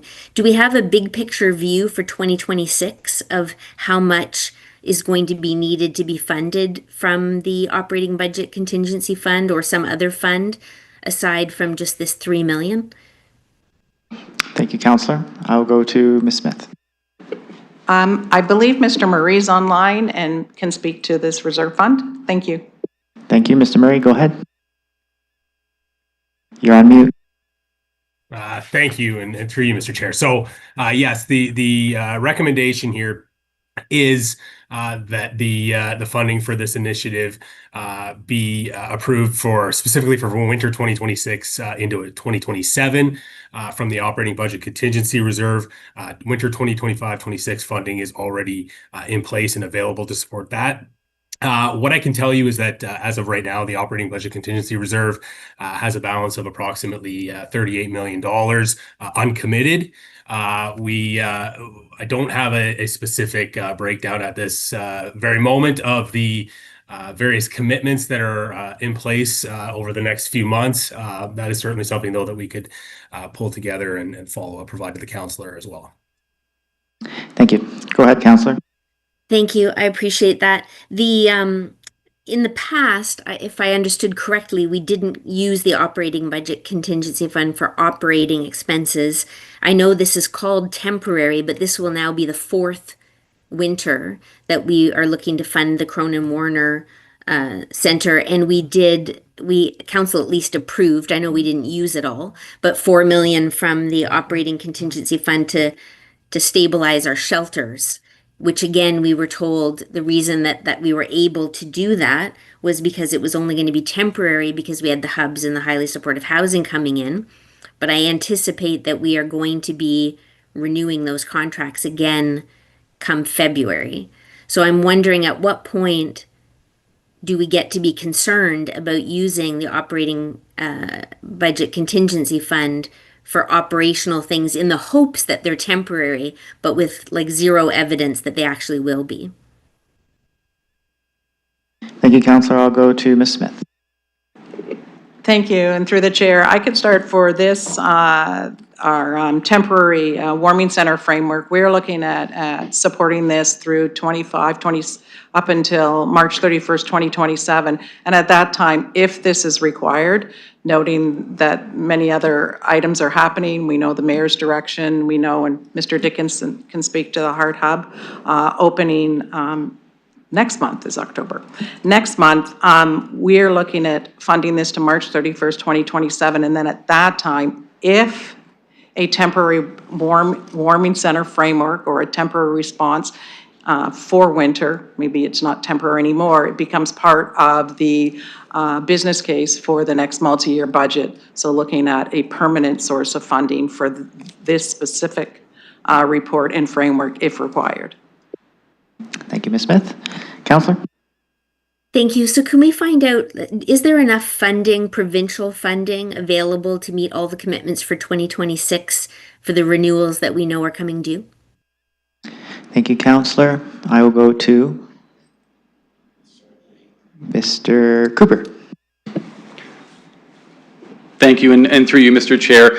We've been able to forecast with the existing commitments from both the provincial government for their homeless prevention program dollars, as well as our increased allocation we received last year from our Reaching Home program, which is our federally funded program. We're currently forecasting to be able to meet all of our existing commitments, and we have not forecasted to dip into the operating contingency reserve in 25-26. Thank you, Mr. Cooper. Go ahead, councillor. Thank you. My question's actually about 26-27, and also not just commitments, but renewals of any current programs that we have funded. Thank you. I will go to Mr. Cooper. Go ahead. Thank you, and through you, Mr. Chair, we've not received our provincial commitment for 26-27 yet. Our current homeless prevention program funding allocation is to March 31st, 2026. We fully expect the province to engage with service managers on future allocations. We're obviously advocating with our ministry colleagues to get that information as early as possible, so we are able to appropriately plan for another increase or, heaven forbid, a decrease in allocation. We do have our allocations from our Reaching Home until the end of 2027, March 31st, 2027, I believe, or might be March 31st, 2028. So we've been able to forecast those programs that we currently fund with Reaching Home to that timeframe. Thank you, Mr. Cooper. Go ahead, councillor. Thank you. So the shelter renewals that we're anticipating coming in the late winter, there won't be, as far as we know, a request from the reserve fund? Thank you, Councillor. I'll go to Mr. Dickens. Go ahead. Thank you, Chair, and through you. As Mr. Cooper has just indicated, that we don't have our HPP allocation for the 26-27, so it would be hard to speculate at this point. We do, however, know that we'll be bringing forward a staff report to CAPS this fall to table and seek some council direction on future procurement of shelters and service providers. Thank you. Go ahead, Councillor. Okay, thank you. I know, speaking for myself, I'm not going to be approving a $3 million commitment through to 2027 for the same reason that staff are saying that they don't feel comfortable making commitments without that funding. I think we need to know before we make a commitment to an agency to go that far. And as happy as I am to be talking about it early, I think we're too early if we don't know what our shortfall is going to be for 26-27. I'm not going to be supporting the use of the pop-up warming center at Boyle Community Center, again, for 2 more winters. So we've got an area of the city that, again, despite a core area action plan in a previous term of council that was to address the oversaturation of services and a commitment of the whole community system response to start to desegregate some of these services, we're still talking about everything being in the core area and in the East End. And I just think that at some point we have to either stop saying that we're even committed to doing it, or we need to find a way and show people that it's possible to provide services in other areas of our city. When it's -15 out, being walkable to the services, I don't think is an advantage. It's -15 out. It would probably be better if they were in another area of the city and taking a warm bus. And so I think that's something to consider. I'm going to look at it between now and council as to whether to maybe propose that we move it to one of the other second or third choices. I'm open to hearing from my colleagues on that.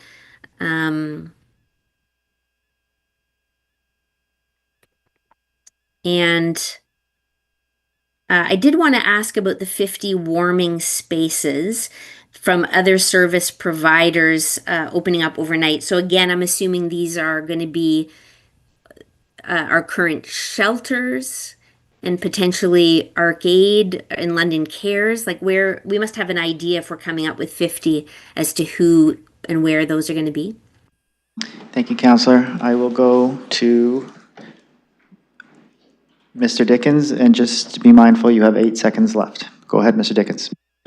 Thank you, through you, Chair. Yes, we're looking at all available service providers. It was mentioned earlier, the past winters were all hands on deck, and we're taking that same approach, looking at all available service providers to open up any overnight space, similar to what we were able to provide in the community centers last year in terms of spaces for people to come in and stay warm overnight. So those who's taking how many is to be determined, but that'll be an all hands on deck to work with every available service provider in the community. Thank you. Councillor, go ahead. Thank you. And just the consultant, why and how much? Thank you. I will go to Ms. Smith. Go ahead. Thank you.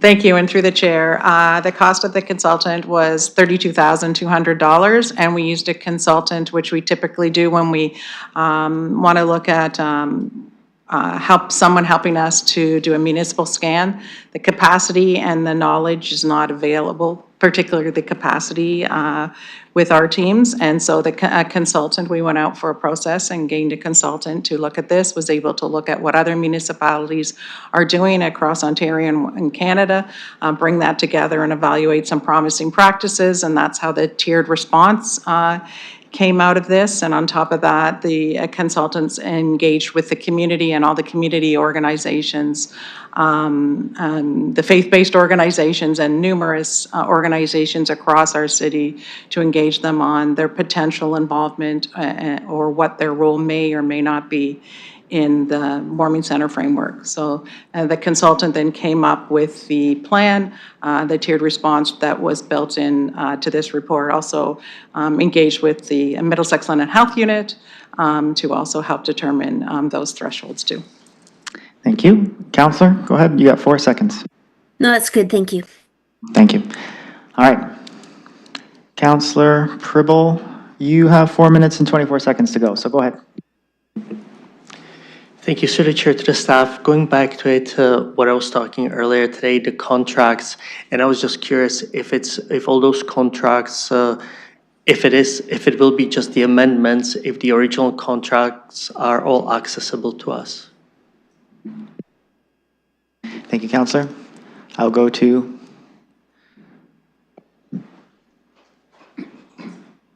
just a second, Counselor.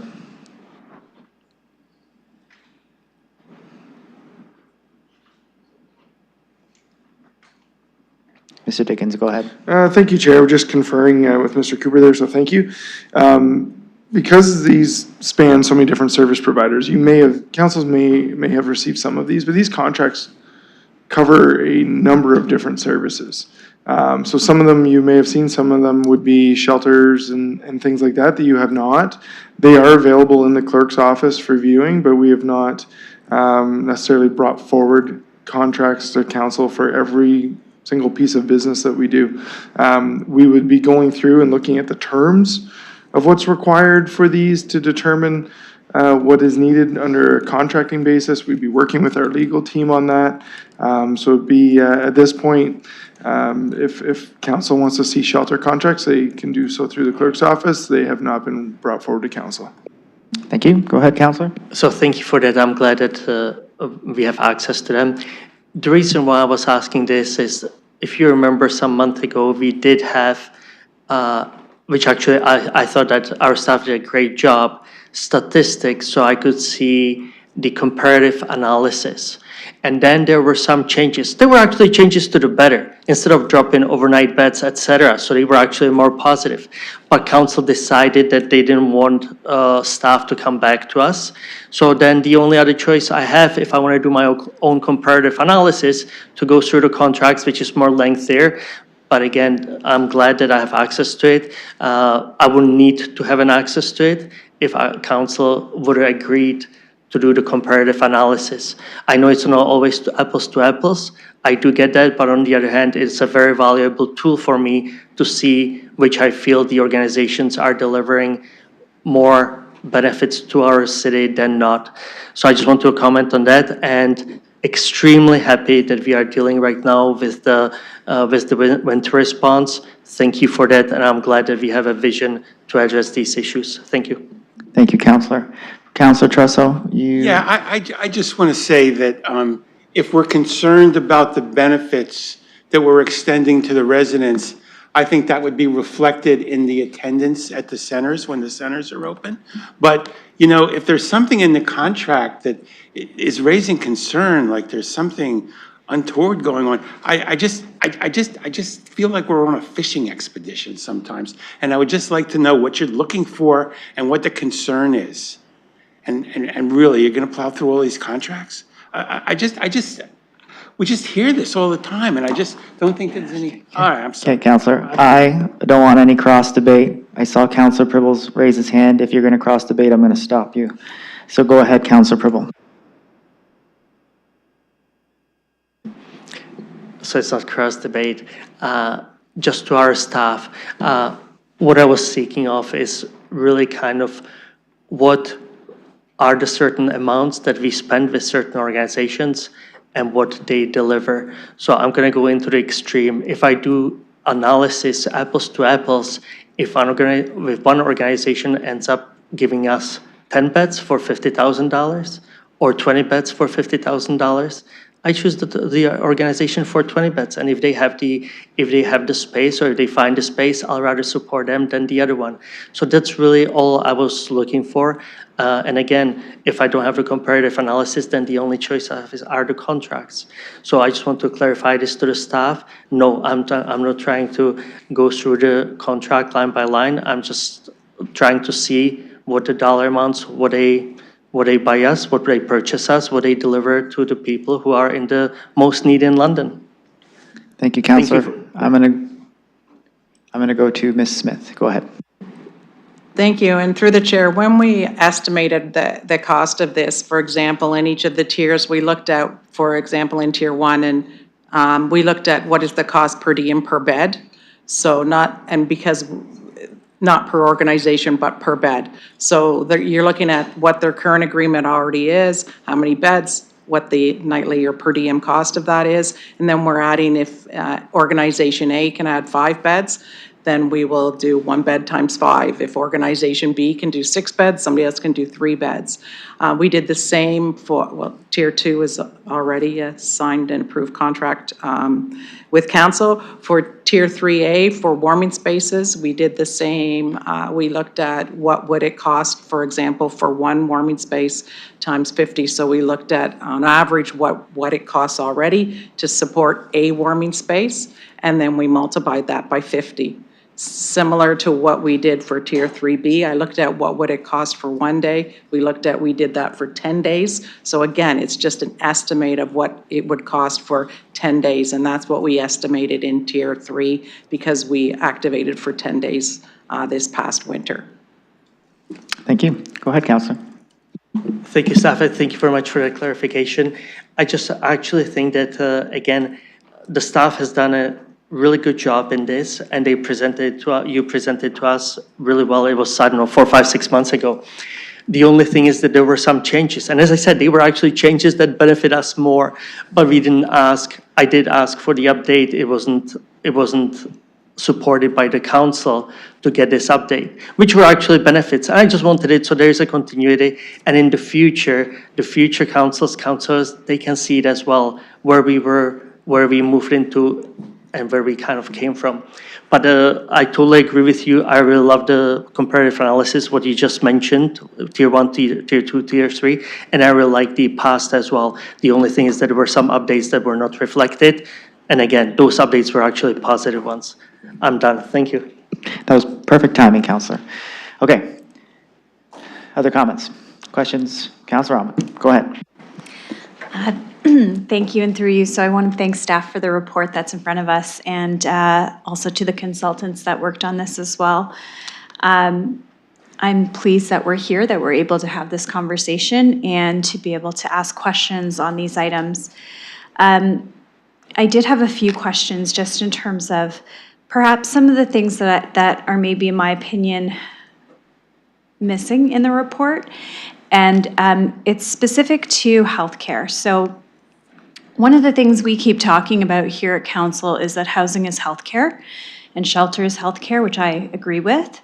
But I also think sometimes we're missing the healthcare lens when we're having these conversations, and rightly so, because that's not the role that we play typically as a city, but are playing more and more because of the situation that we're faced with a lot of folks in our community living unhoused. Last year, we heard anecdotes of people going to the hospital for treatment because they were experiencing symptoms related to cold weather, whether that's frostbite or other health complications related to the weather. And I know I heard that they were being treated and released, even though the temperatures were at a place that they had nowhere else to go. So I'm wondering how our approach intertwines with healthcare and intertwines with the necessity. And I know we talked about this in another report as well, the fact that, you know, a bed in a hospital is more expensive, but a bed in a hospital is a bed. And so for me, I want to know that this approach that we're going to use is a whole of community response approach. And I want to know that the hospital system is also going to be ensuring that people have a bed. Thank you, Councillor. I'm going to go to Mr. Dickens. Thank you, Chair, and through you. I can't confirm the responsibilities of the hospital in terms of ensuring everyone has a bed. We know we just presented a report on some of the whole of community evaluation pieces and identified some of the impacts of a healthcare system. But it also is recognized that some individuals leave against medical advice, or some people leave before they're admitted, or some people simply just leave. This is difficult. What we are aiming to do is to create space that if people are outside in the elements, they have somewhere to go. Albeit if they came from hospital or if they were never in hospital. We venture to try and create spaces so that people can access them at the coldest temperatures of the year. Through some of our other teams, we have frontline workers that work directly with hospitals and other entities around discharge planning. So if an individual has been in care for a period of time and they're being discharged, that there actually is a discharge plan in place. Not always effective, not always thorough, but we do have a presence there to make those relationships and to try to prevent those scenarios. Understanding that these things can happen all hours of the day, all days of the week, whether we're activated for a pop-up warming center space or we're not. So it is it's a point well made by the councillor. I know our teams share in that compassionate approach as well to try to limit or prevent the number of people that are experiencing homelessness from ending up on the streets after in medical care. It's just not an area that we have a lot of control or influence over. Thank you. Go ahead. Thank you. And I hope that we can continue conversations, and I too will do so with our healthcare partners, because I think it's really important. While they're trying to maintain and achieve goals within emergency response in terms of time in hospital and costs that they have to control, it can't be that one is sacrificed for the other, and I want to ensure that. My next question is, what would we do if we had someone that refused shelter in an extreme weather situation? Sorry. Thank you. I will go to Mr. Ladouceur. Go ahead. Through the chair. So obviously we can't force people to go indoors. It is their choice. Generally, when these incidents happen, extreme cold, our CIR team is out and about, as well as our outreach workers that check on people, encourage them to go indoors. There are cases where someone may refuse to go indoors, and if that's the case, they would continue to check on them. So when something like this happens, we have the ability to obviously up our CIR team. So if we extend those hours to make safety checks on certain individuals. If it became to a point where it was so bitter cold and someone's experiencing frostbite to the point they're looking at causing harm to themselves, then obviously the police would be engaged and potentially under the Mental Health Act and so forth if there was a belief that there was a mental illness involved. But we are out there. We've done it the last couple years when we stood up the warming centers. We had teams out and about checking on people, busing people over, getting people into warm spots. Thank you. Go ahead. Thank you. So that at the time when we have a temporary space for people to go to, and they're refusing to go there, then what does that do from a legal perspective? Thank you. Go ahead. Through the chair. So obviously, as I said, people have the right to make those decisions. Only when it became a situation where it was so extreme that there could be a potential harm to those individuals, then again, we would engage the police. We don't have obviously the authority to do any type of apprehension under the Mental Health Act, but we would obviously do everything in our power to encourage people to go indoors. We would continue to provide support to those individuals, even if they chose to remain outdoors. Whether that's providing warmer blankets and things like that to do current checks and future checks throughout the evening on those individuals. So it is a challenge, obviously, and we make those assessments on a case-by-case basis. Thank you. Go ahead, Councillor. Thank you, and I appreciate the compassionate approach that's taken. The concern I have is that if we're resourcing Boyle Community Center at the time that we are experiencing extreme temperatures, and we have to ensure that we have extra CIR on as well because we may have people that are refusing. At the point that we are now saying that this is the path that we are taking as a system, then I'm just wondering how that will work in terms of our staffing, our complement, our ability to provide service, and then having to provide extra service because people are refusing. So that is just something that I want us, I guess, to think about a little bit more in terms of what that might look like for the community and the supports that we're providing, and maybe that idea that we've gotten the health unit has now given us that threshold, and based on the threshold, do we have more ability to help a person to go inside when they're refusing? I did have a question about animals as well, if I can ask that question. So last year we heard there were a number of animals that were needing shelter at the same time. Just wondering if Boyle will be able to handle that as well. Thank you. Go ahead, Ms. Smith. Yes, and thank you through the chair. We were able to handle that at Boyle in no problem this past winter. We worked carefully with animal care control. We have cages and muzzles if needed or required, which we didn't, but we have cages, food and everything, and we have our animal care and control that supports us. So if there is a dog, I believe there was one last year, and the owner was the first to say that it wasn't appropriate for this dog to be inside, that animal care and control took the dog for the evening from the owner at their request. So yes, animals, not just dogs, but animals are supported too. Thank you. Counselor, just a reminder, you have 50 seconds left. Go ahead. Okay, my 50 seconds, I'll ask about disaster relief, which was part of the original motion. I'm just wondering if we can comment on, from a strategic perspective, does it make sense, and I think that was part of the question, to engage from a disaster relief perspective any funding if we were to declare a weather emergency? I think we're hearing football scores. Thank you, Counselor. Go ahead, Mr. Leddy, sir.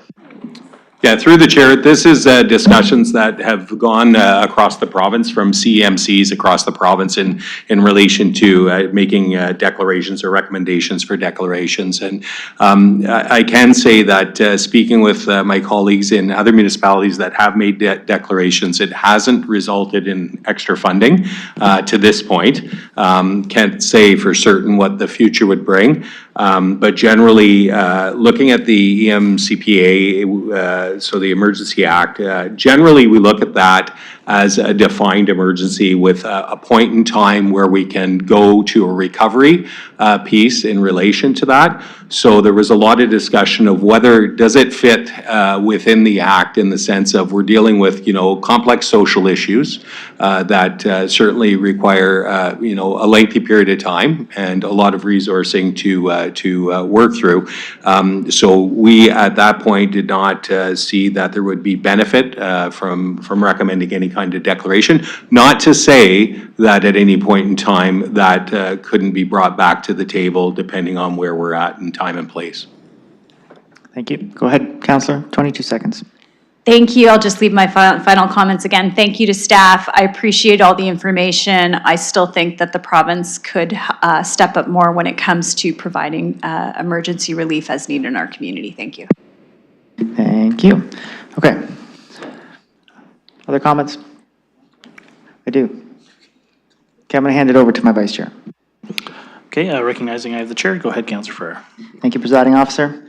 So I guess I'm going to start with thank you for bringing this report. I really appreciate bringing it at the time that we did. I do not think we're too early. I think this is the perfect time to have this discussion because the winter is right around the corner.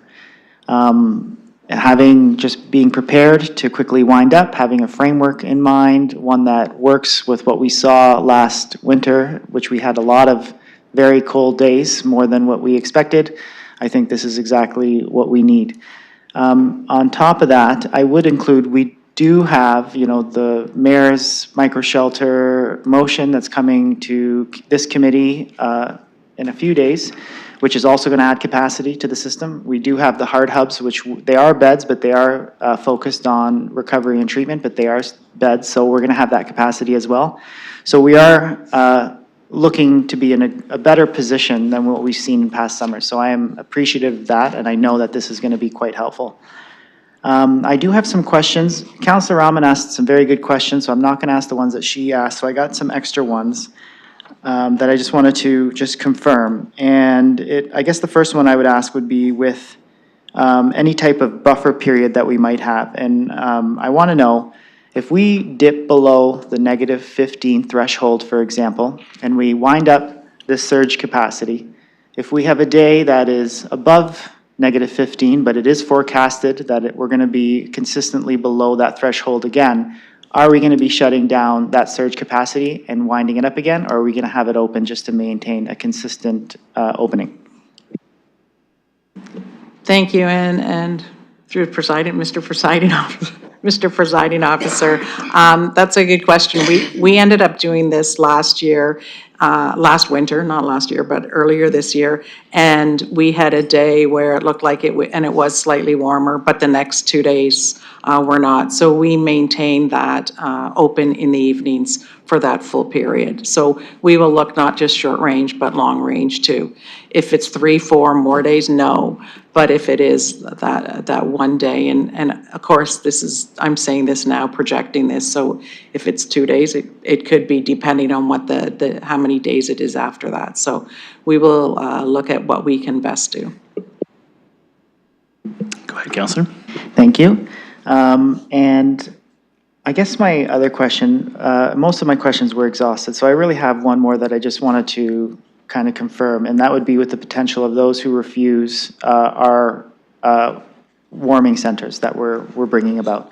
I know that there's a good proportion of individuals who will not refuse, but then there's a proportion of individuals who will refuse. And I just wanted to I guess, ask in a different way than how Councillor Rahman asked, and ask how do we ensure that we do capture both populations as equally as possible, so we can just make sure that everybody does have a chance.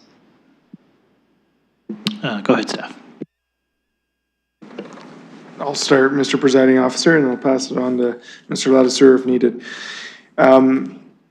So individuals are known to the outreach workers, known to CIR.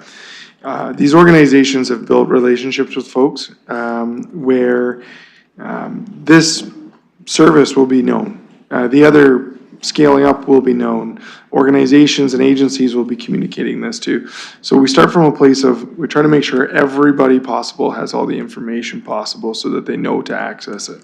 What those professionals do on the ground is they start to encounter those hesitations. They probe those concerns of why you might not come when the weather's cold. We don't just leave it to chance and see who comes and who doesn't. The outreach workers are phenomenal at building those relationships and almost coaxing people to their own benefit to come indoors.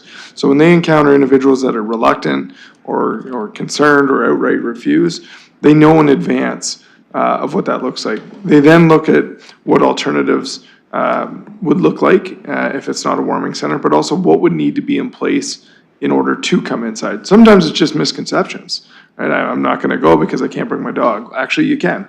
We've got a great spot for pets. So we do that work ahead of time to make sure it's facilitated. Real life examples last year, earlier this year, we're providing services at Chalk, for example, and individuals might wanna leave during their stay. Perhaps a conflict or a concern, or they just don't feel like they can stay anymore. Teams will do whatever we can to de-escalate the situation, ensure someone has what they need, try to have them stay, perhaps relocate to a quiet area, make some minor changes with tables and chairs to see if we can make that work. And if not, it's about trying to ensure the person has what they need that we can give them in the moment to try to keep them as safe as possible. And that might be, we've got extra dry clothing and socks and hats and mitts. Let's triple up those layers. Let's give you a blanket, things like that. And then outreach workers through our system are notified of that individual and some of those concerns so that people can, in the regular course of their business, try to check on those individuals. Any more questions, Councillor? Thanks, Presiding Officer. Oh, Ms. Smith. Go ahead, Ms. Smith. Thank you. And just quickly, through you, Mr. Presiding Officer, a great example is this. When we first opened up, I think the first night we had 40 We slowly increased to 60. By night 4, we had 120. So I think people want to come out of the inside, and when there's trust and understanding, and they understand what's available there, it's just someplace warm to go, have a coffee, have a muffin, get a blanket, some warm socks. It showed by the numbers, and hence why we looked at a tiered response up to 200 beds, because I believe we had 120 to 130 by the last couple nights of our pop-up warming center. Any more questions? Thank you, Presiding Officer. I did say that was the last one, but I was just kind of hearing the great answer that I heard from Mr. Dickens and Ms. Smith, so I just want to ask one more. So the Middlesex London Health Unit did mention in the Appendix B or whatever appendix that they were in, that there is a very clear indication that at milder temperatures, not as cold as -15, but between the -5 to -15, there are still risks to people there. People are still at risk. So if we do find that in that range of the tiered response, that we still have more, I guess, demand for capacity than the capacity that we're able to provide, are we going to get a report back to this committee, or are we going to be able to have the ability to flex and bring out more surge within that band of temperature range? So my question is basically, are we going to get any feedback where the amount of people who have sought this extra space, if we're at that capacity and we do see that there is more demand than that, are we going to be able to flex that in a future year, or would we be able to do that this year? To staff, when you're ready, go ahead. Thank you, and through you, Mr. Presiding Officer, part of the recommendation coming out of the consultant's report and that what Civic Administration talked about was doing an evaluation plan. So definitely working alongside with our partner, our service organizations, and with the Middlesex London Health Unit, who we engaged very early in this process and have been very supportive and have assisted us in developing this framework, as we will evaluate that. And because this is weather dependent too, I think last winter was a bit of an anomaly, so we'll see what happens this winter, and definitely this is a framework that will be evolving, and if we have to make changes and if we need to come to council, we will before we activate it again for 2026, 2027. Any more questions? No, that's my last question, Presiding Officer. I will just make these last closing comments. I am going to be in full support of this. I think the value that comes here with both just individuals not having to suffer in the cold if they don't have any other place to stay, the value of neighborhoods and communities around individuals who are unhoused, I think it goes well beyond the amount of money that we have here, the $3.6 million. This is going to be money well spent. In this report, I did like to see, just touching on the wind-up costs, so we're avoiding the wind-up costs when it comes to the Cronin Warner spaces. So for me, if we don't fund this, we will have that many more people on the street with no assistance. So it's kind of a no-brainer for me on this one. Obviously, I want to see as much more support as we can. I heard comments of having more of a provincial entity support that would be able to bring in more capacity in that respect. Province-wide, I'd like to see, obviously, when it comes, 10 seconds, okay. Well, I would just like to see as more support as we can because this is one of the biggest priorities of the city, so I'll leave it there. Okay, thank you, Councilor Ferreira.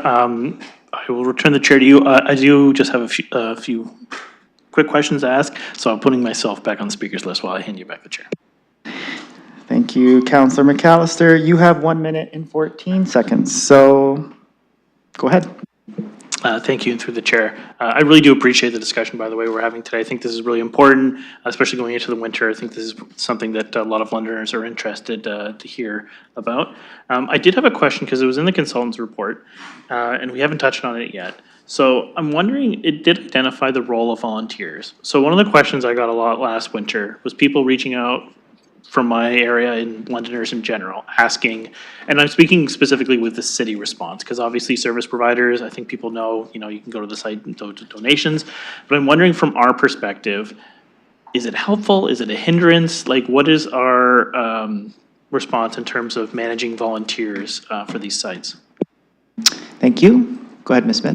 Thank you, and through the chair, that's correct. When the consultants went out, we had a number of organizations that said, we don't have space to offer, it's not accessible, or the hours aren't right, but we'd be willing to provide food, provide blankets, and we had that, and volunteers actually show up and drop off food and supplies at our warming centers. We provided at Boyle and at Carling Heights this past winter. So that is our big role. We've also had conversations with Red Cross and St. John's Ambulance, who are more than willing to help and support us with staffing these too. So the next step, if passed by council, is I'm speaking to the pop-up warming center at that 3B surge, is that we will look to develop a plan, what that looks like. There will be a communication strategy, and we will, thank you for the suggestion, clearly articulate if you want to provide food, clothing, blankets, socks, here is what and how you can do it.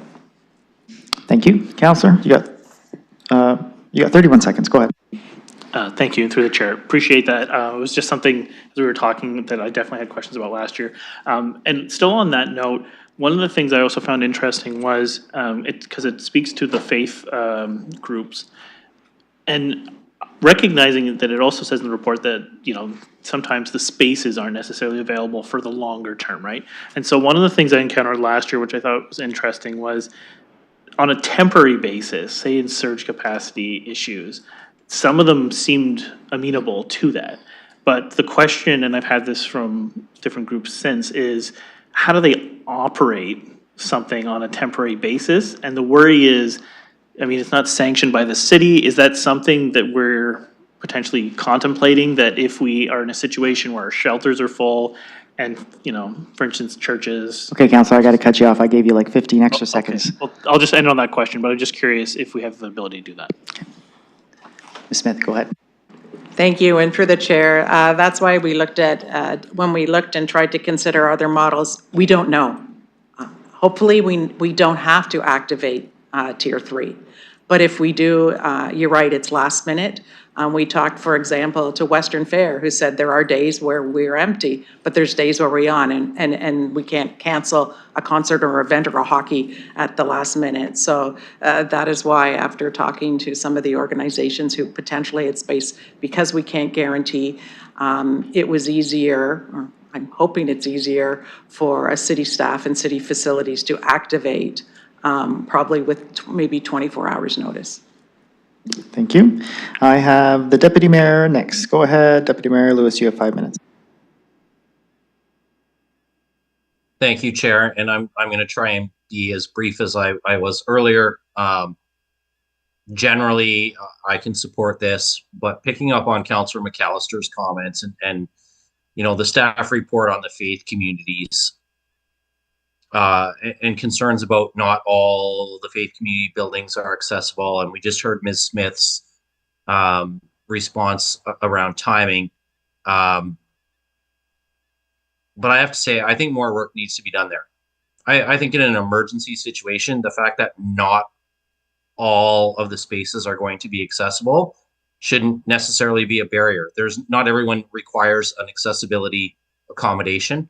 And so if we have a space that is accessible and we can direct people there, I'm not sure why we couldn't look at spaces that perhaps do have some accessibility limitations for those who don't require accommodations in that way. And I wonder if staff can comment on that at all. Not talking about the staffing, that's a different question. I'm going to have a follow-up on that, but I want to talk about the accessibility piece that was raised and why we can't on an emergency basis. If we have a tornado or a train derailment, heaven forbid those things happen, but if that were to happen and a church were to open up their space for people, I think we would welcome it, accessible or not. So why would we not consider that in a cold weather situation? Thank you, Deputy Mayor. Ms. Smith, go ahead. Thank you, and through the chair, I apologize. When I said accessible, I meant that they're more available, that when we had conversations with them, or when the consultant did and looking at our organization, it was the availability and our lack of guarantee of when we would be able to do this, how this might need to be activated in less than 24 hours and staffed.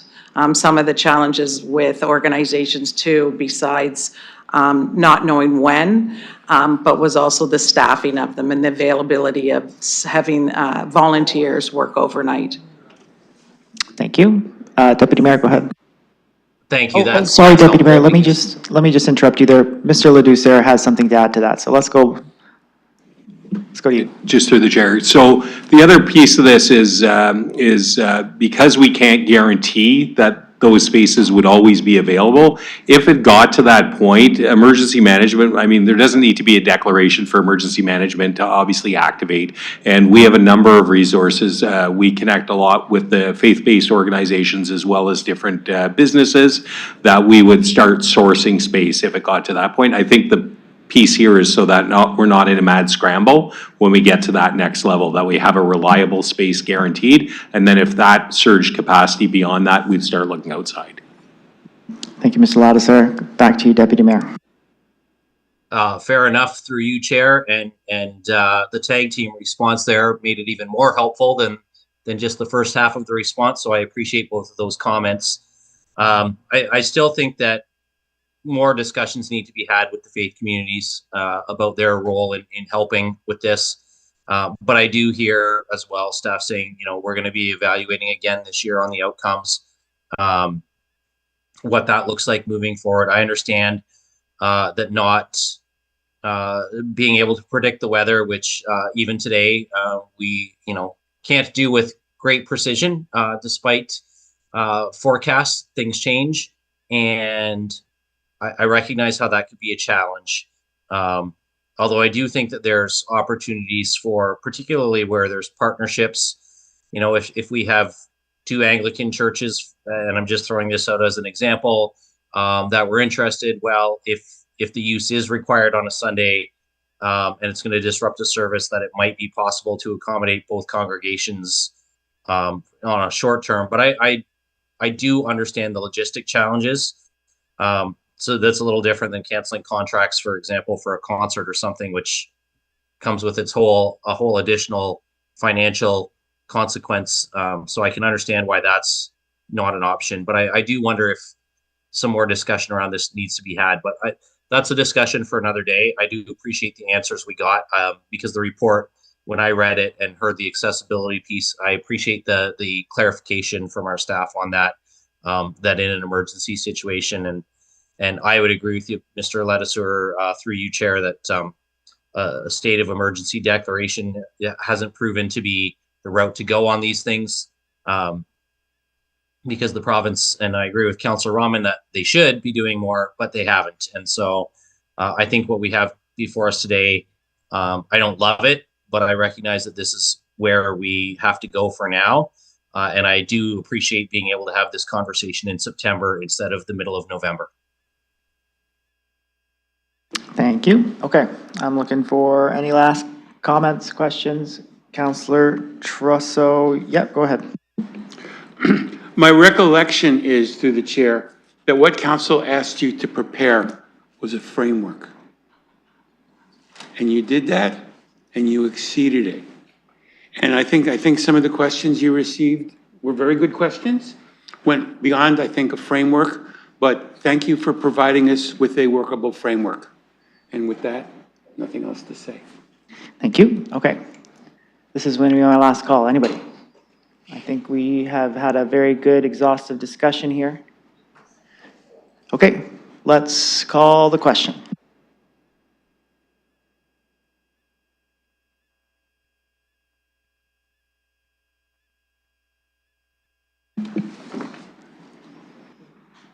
Closing the vote, the motion carries 6-0. All right, that leaves us with our last pulled item, and that is item 2.6. That's the winter overnight parking policy changes. I believe that there potentially could be a motion. Okay, looking for a committee for a staff recommendation or motions? Okay, Councillor McAllister moving the staff recommendation, seconded by Councillor Pribble. Okay. Now, I'm looking for a speaker's list. Questions, comments? Okay, Mayor Morgan, go ahead. Yeah, I hope, I know people might want to speak to the main motion. I just want to make or propose an amendment for committee. I like a lot of the report. The one thing I thought seemed a little high was the per night rate that was being charged for parking overnight beyond the $15 seemed very high. I chatted with their staff about what might be a reasonable number, and they said $5 per night would be it. So if you parked for 10 nights, it'd be $50, or 20 would be more. So I have the language for an adjustment, direction to adjust the fees by law to put that at 5 instead of 15. So I'd like to propose that amendment if there's support. Thank you. Looking for a seconder. Seconded by Councillor Cuddy. Okay, let's refresh your e-scribe. And now I'll be looking for a speaker's list for the amendment. Good. Okay. Speaker's list for the amendment? Nobody? Councillor Pribble, go ahead. I will be supporting.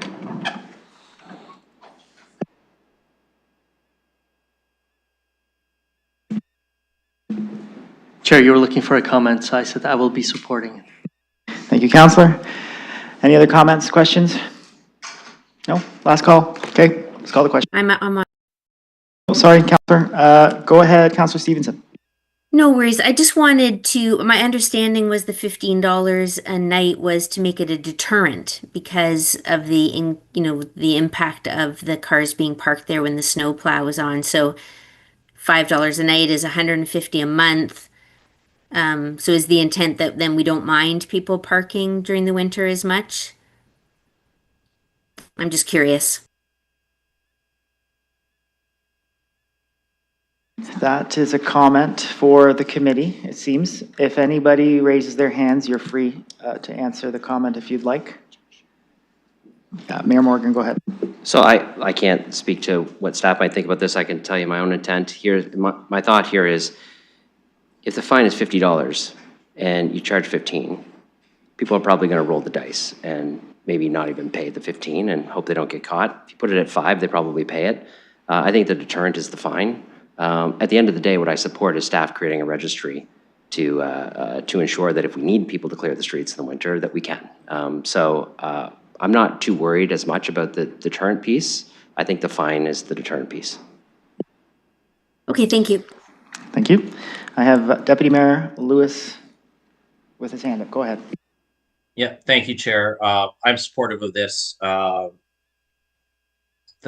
math that was just given, the $150 a month, I think that is a reasonable sort of approach to comparing, does this make sense when you consider that, a parking stall, even if you're in a new building downtown and you want to get a second stall, it's going to cost you north of $200 a month to do that. So to say to folks in other parts of the city who don't have that ability because there's no spaces available, and I know that some residents, even in my ward, have been talking to their property management companies where every unit has a stall. Can they register for a second stall and take away from some of the visitor parking?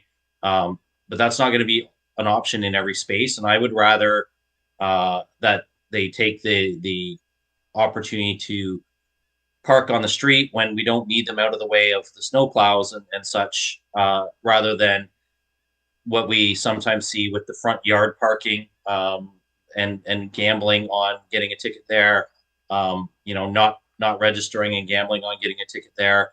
I do think that this is something that we're going to continue to have discussions around, not just the winter parking, but, I know on planning and environment committees, deferred matters, we are still waiting to come back to, maximum driveway widths and front yard parking and driveway widenings to allow people to recognize that multi-generational family living might have need for an extra parking spot. In the interim, until we get to a point where perhaps people can create some new spots on their homes for the vehicles, I think this is a good approach. Thank you, Deputy Mayor. All right. Comments? Questions? Let's call the question.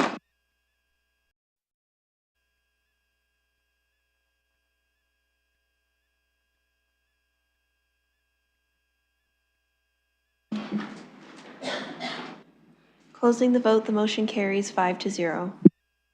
Okay, that was the motion as amended. Going back to the main motion. Questions, comments? Councillor McAllister, go ahead. Thank you, and through the chair. I have a question which may lead me to an amendment, but it would not be a big change. It's more, I'm just looking at the dates.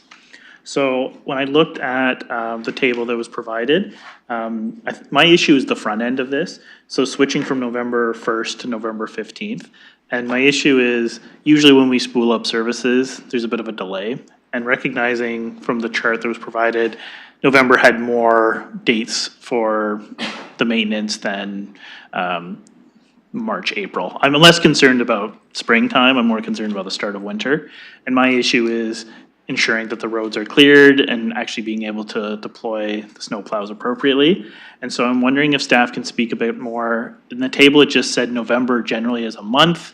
But my issue is the start of this service, and I think delaying it by 2 weeks might have issues in the start of the season. So if you could comment as to where we were seeing the usage in the month. Thank you, Councillor. I will go to Ms. Scheer. I can certainly start, and Mr. Mathers may have some things to add. Generally, we do see those events later in November, but weather is weather, so it isn't entirely predictable. We worked closely with our colleagues on Mr. Mathers' team, and we're comfortable that this change can be accommodated. If we're seeing issues as weather patterns change, we would certainly come back and take a look at those dates again. Thank you. Through the chair as well, the direction back to staff from council was to look at these dates, so November 15th to March 31st, so that was the other reason why we actually focused on these dates. Thank you. Go ahead. Okay. I'm still going to put forward my amendment to keep it at November 1st. I don't mind changing the latter half, but seeing the 7 events and not knowing the unpredictability of weather these days, I'm still more comfortable keeping the start at November 1st. Just also recognizing, again, the spooling up of services. I just think it to be good to err on the side of caution in terms of the start of service. So I'm going to put forward that amendment to keep the start date at November 1st. I'm still fine with ending it on March 31st, but I'd like to stick with November 1st. Thank you. Okay, we have an amendment. Just a second.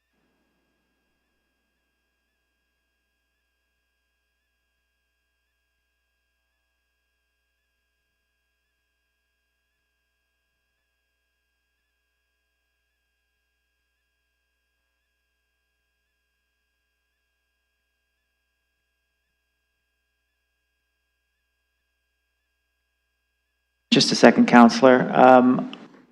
From the chair to staff, the changing of the dates from November 1st to November 15th was a previous council direction, is that correct? Mr. Chair, it was in the direction that was provided to council, and this report was instructed to be prepared, or provided from council, pardon me.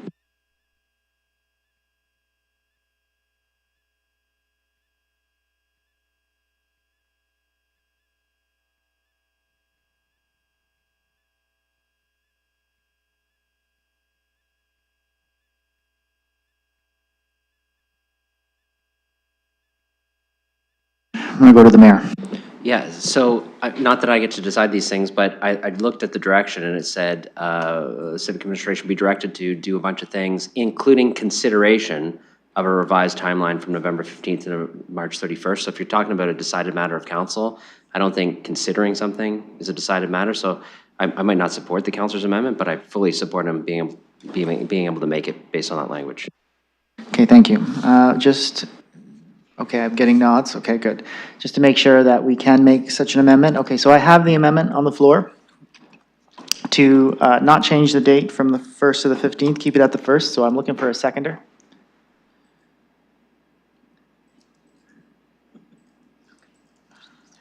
Okay, last call online. Okay, there's no seconder, Councillor. Yeah, back to the main. Looking for any other speakers, questions, comments? None? Last call? None? Councillor Rahman? Thank you, and through you. So this is on the main, correct? Just want to clarify. That's correct. Yes, thank you. As Okay. amended. Okay, the main as amended. So my question actually pertained to the driveway apron parking that was cited in the report. We looked at the St. Thomas pilot and what they were doing. There were no takers on the St. Thomas pilot. Looks like there was a little more restricted than I thought it was going to be, but that was good reading. I just wanted to ask, it says right now that we actually allow parking on the driveway apron. I'm just wanting clarification. Thank you, Councillor. Ms. Pfeffer, go ahead. Thank you, and through you, Chair. So currently, we allow for perpendicular parking, perpendicular to the roadway parking, given the apron dimensions and that they're sufficient. The St. Thomas pilot looked at parallel parking on the apron, so that would be the distinction. And I think the rationale behind that relates to motorist's ability to maneuver the vehicle into the space without causing damage to the surrounding boulevard. Thank you. Go ahead. Thank you. Through you. So I think that probably requires maybe some more education to the public, because I know folks that have complained to me that they've gotten tickets for parking on the apron. And not because they were parked over the sidewalk or anything like that, just that they were actually the other direction. So I guess that's something I need clarification. So just to be clear though, for winter maintenance and operation, if people are parked on their driveway apron, it's not going to conflict with snow removal in the area. Thank you. I will go to Ms. Scher. Go ahead.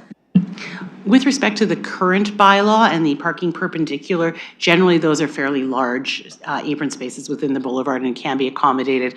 Certainly the parallel would increase the number of locations where that's possible significantly, and that would create significant operational concerns with our ability to deliver our service in a timely way without damaging potentially vehicles that are parked on that space. We don't see a great deal of this in terms of our winter operations, so and it would certainly be our advice to keep it that way. Thank you. Go ahead, Councillor. Thank you. That's very helpful. I appreciate the information that's shared here and appreciate the discussion. Thank you. All right. Last call. Let's call the question.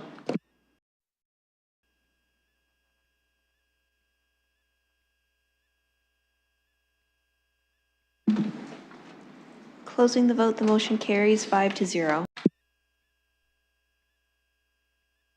All right, that concludes all items for direction. Next is deferred matters, additional business. I have one that is an added, the sixth report of the Environmental Stewardship and Action Community Advisory Committee.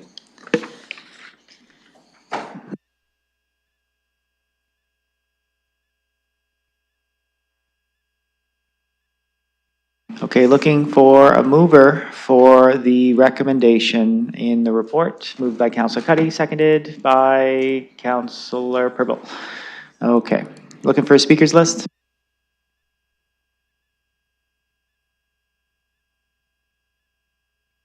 Councillor McAllister, go ahead. I just want to do this, sorry, through you, I just want to do this now because with our last report, I'm just wondering, would these be requested in terms of what's being requested from civic administration? Do they see any issue with that? Thank you, Councillor.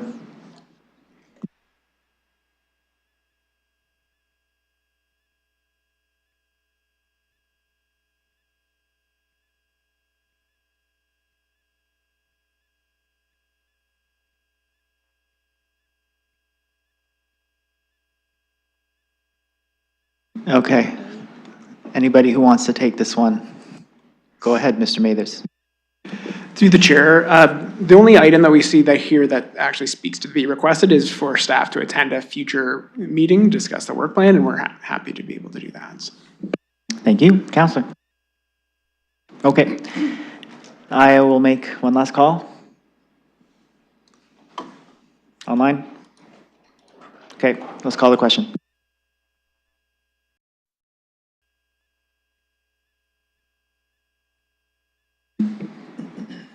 Closing the vote, the motion carries 5-0. Okay, that's it for deferred matters, additional business. We have one more item that's a confidential, 4 items for in confidential session. So I'm looking for a mover to go into closed session. Moved by Councilor McAllister, seconded by Councilor Cuddy. Let's call the question.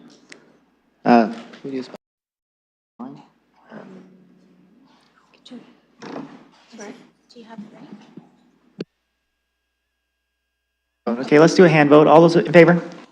All those opposed? That motion carries.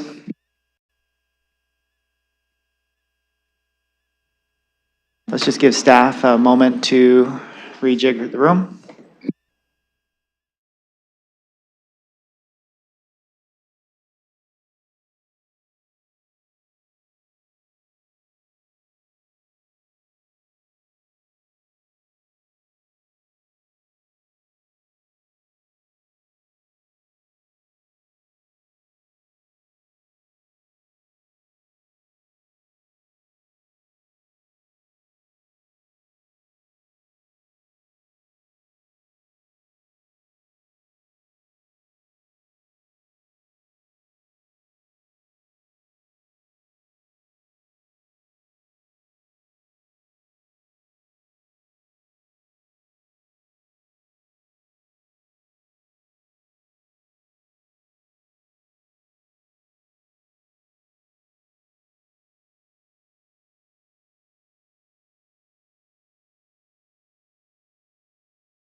Okay, we're back in open session. I'm going to go to my vice chair to report out. Go ahead.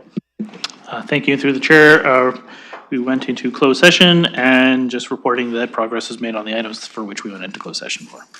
Thank you, Vice Chair. That leads us to adjournment. Looking for a motion to adjourn. Moved by Councillor Cuddy, seconded by Councillor McAllister. Hand vote. All those in favor? All those opposed? We're carried. Motion carries. We're adjourned. Thank you.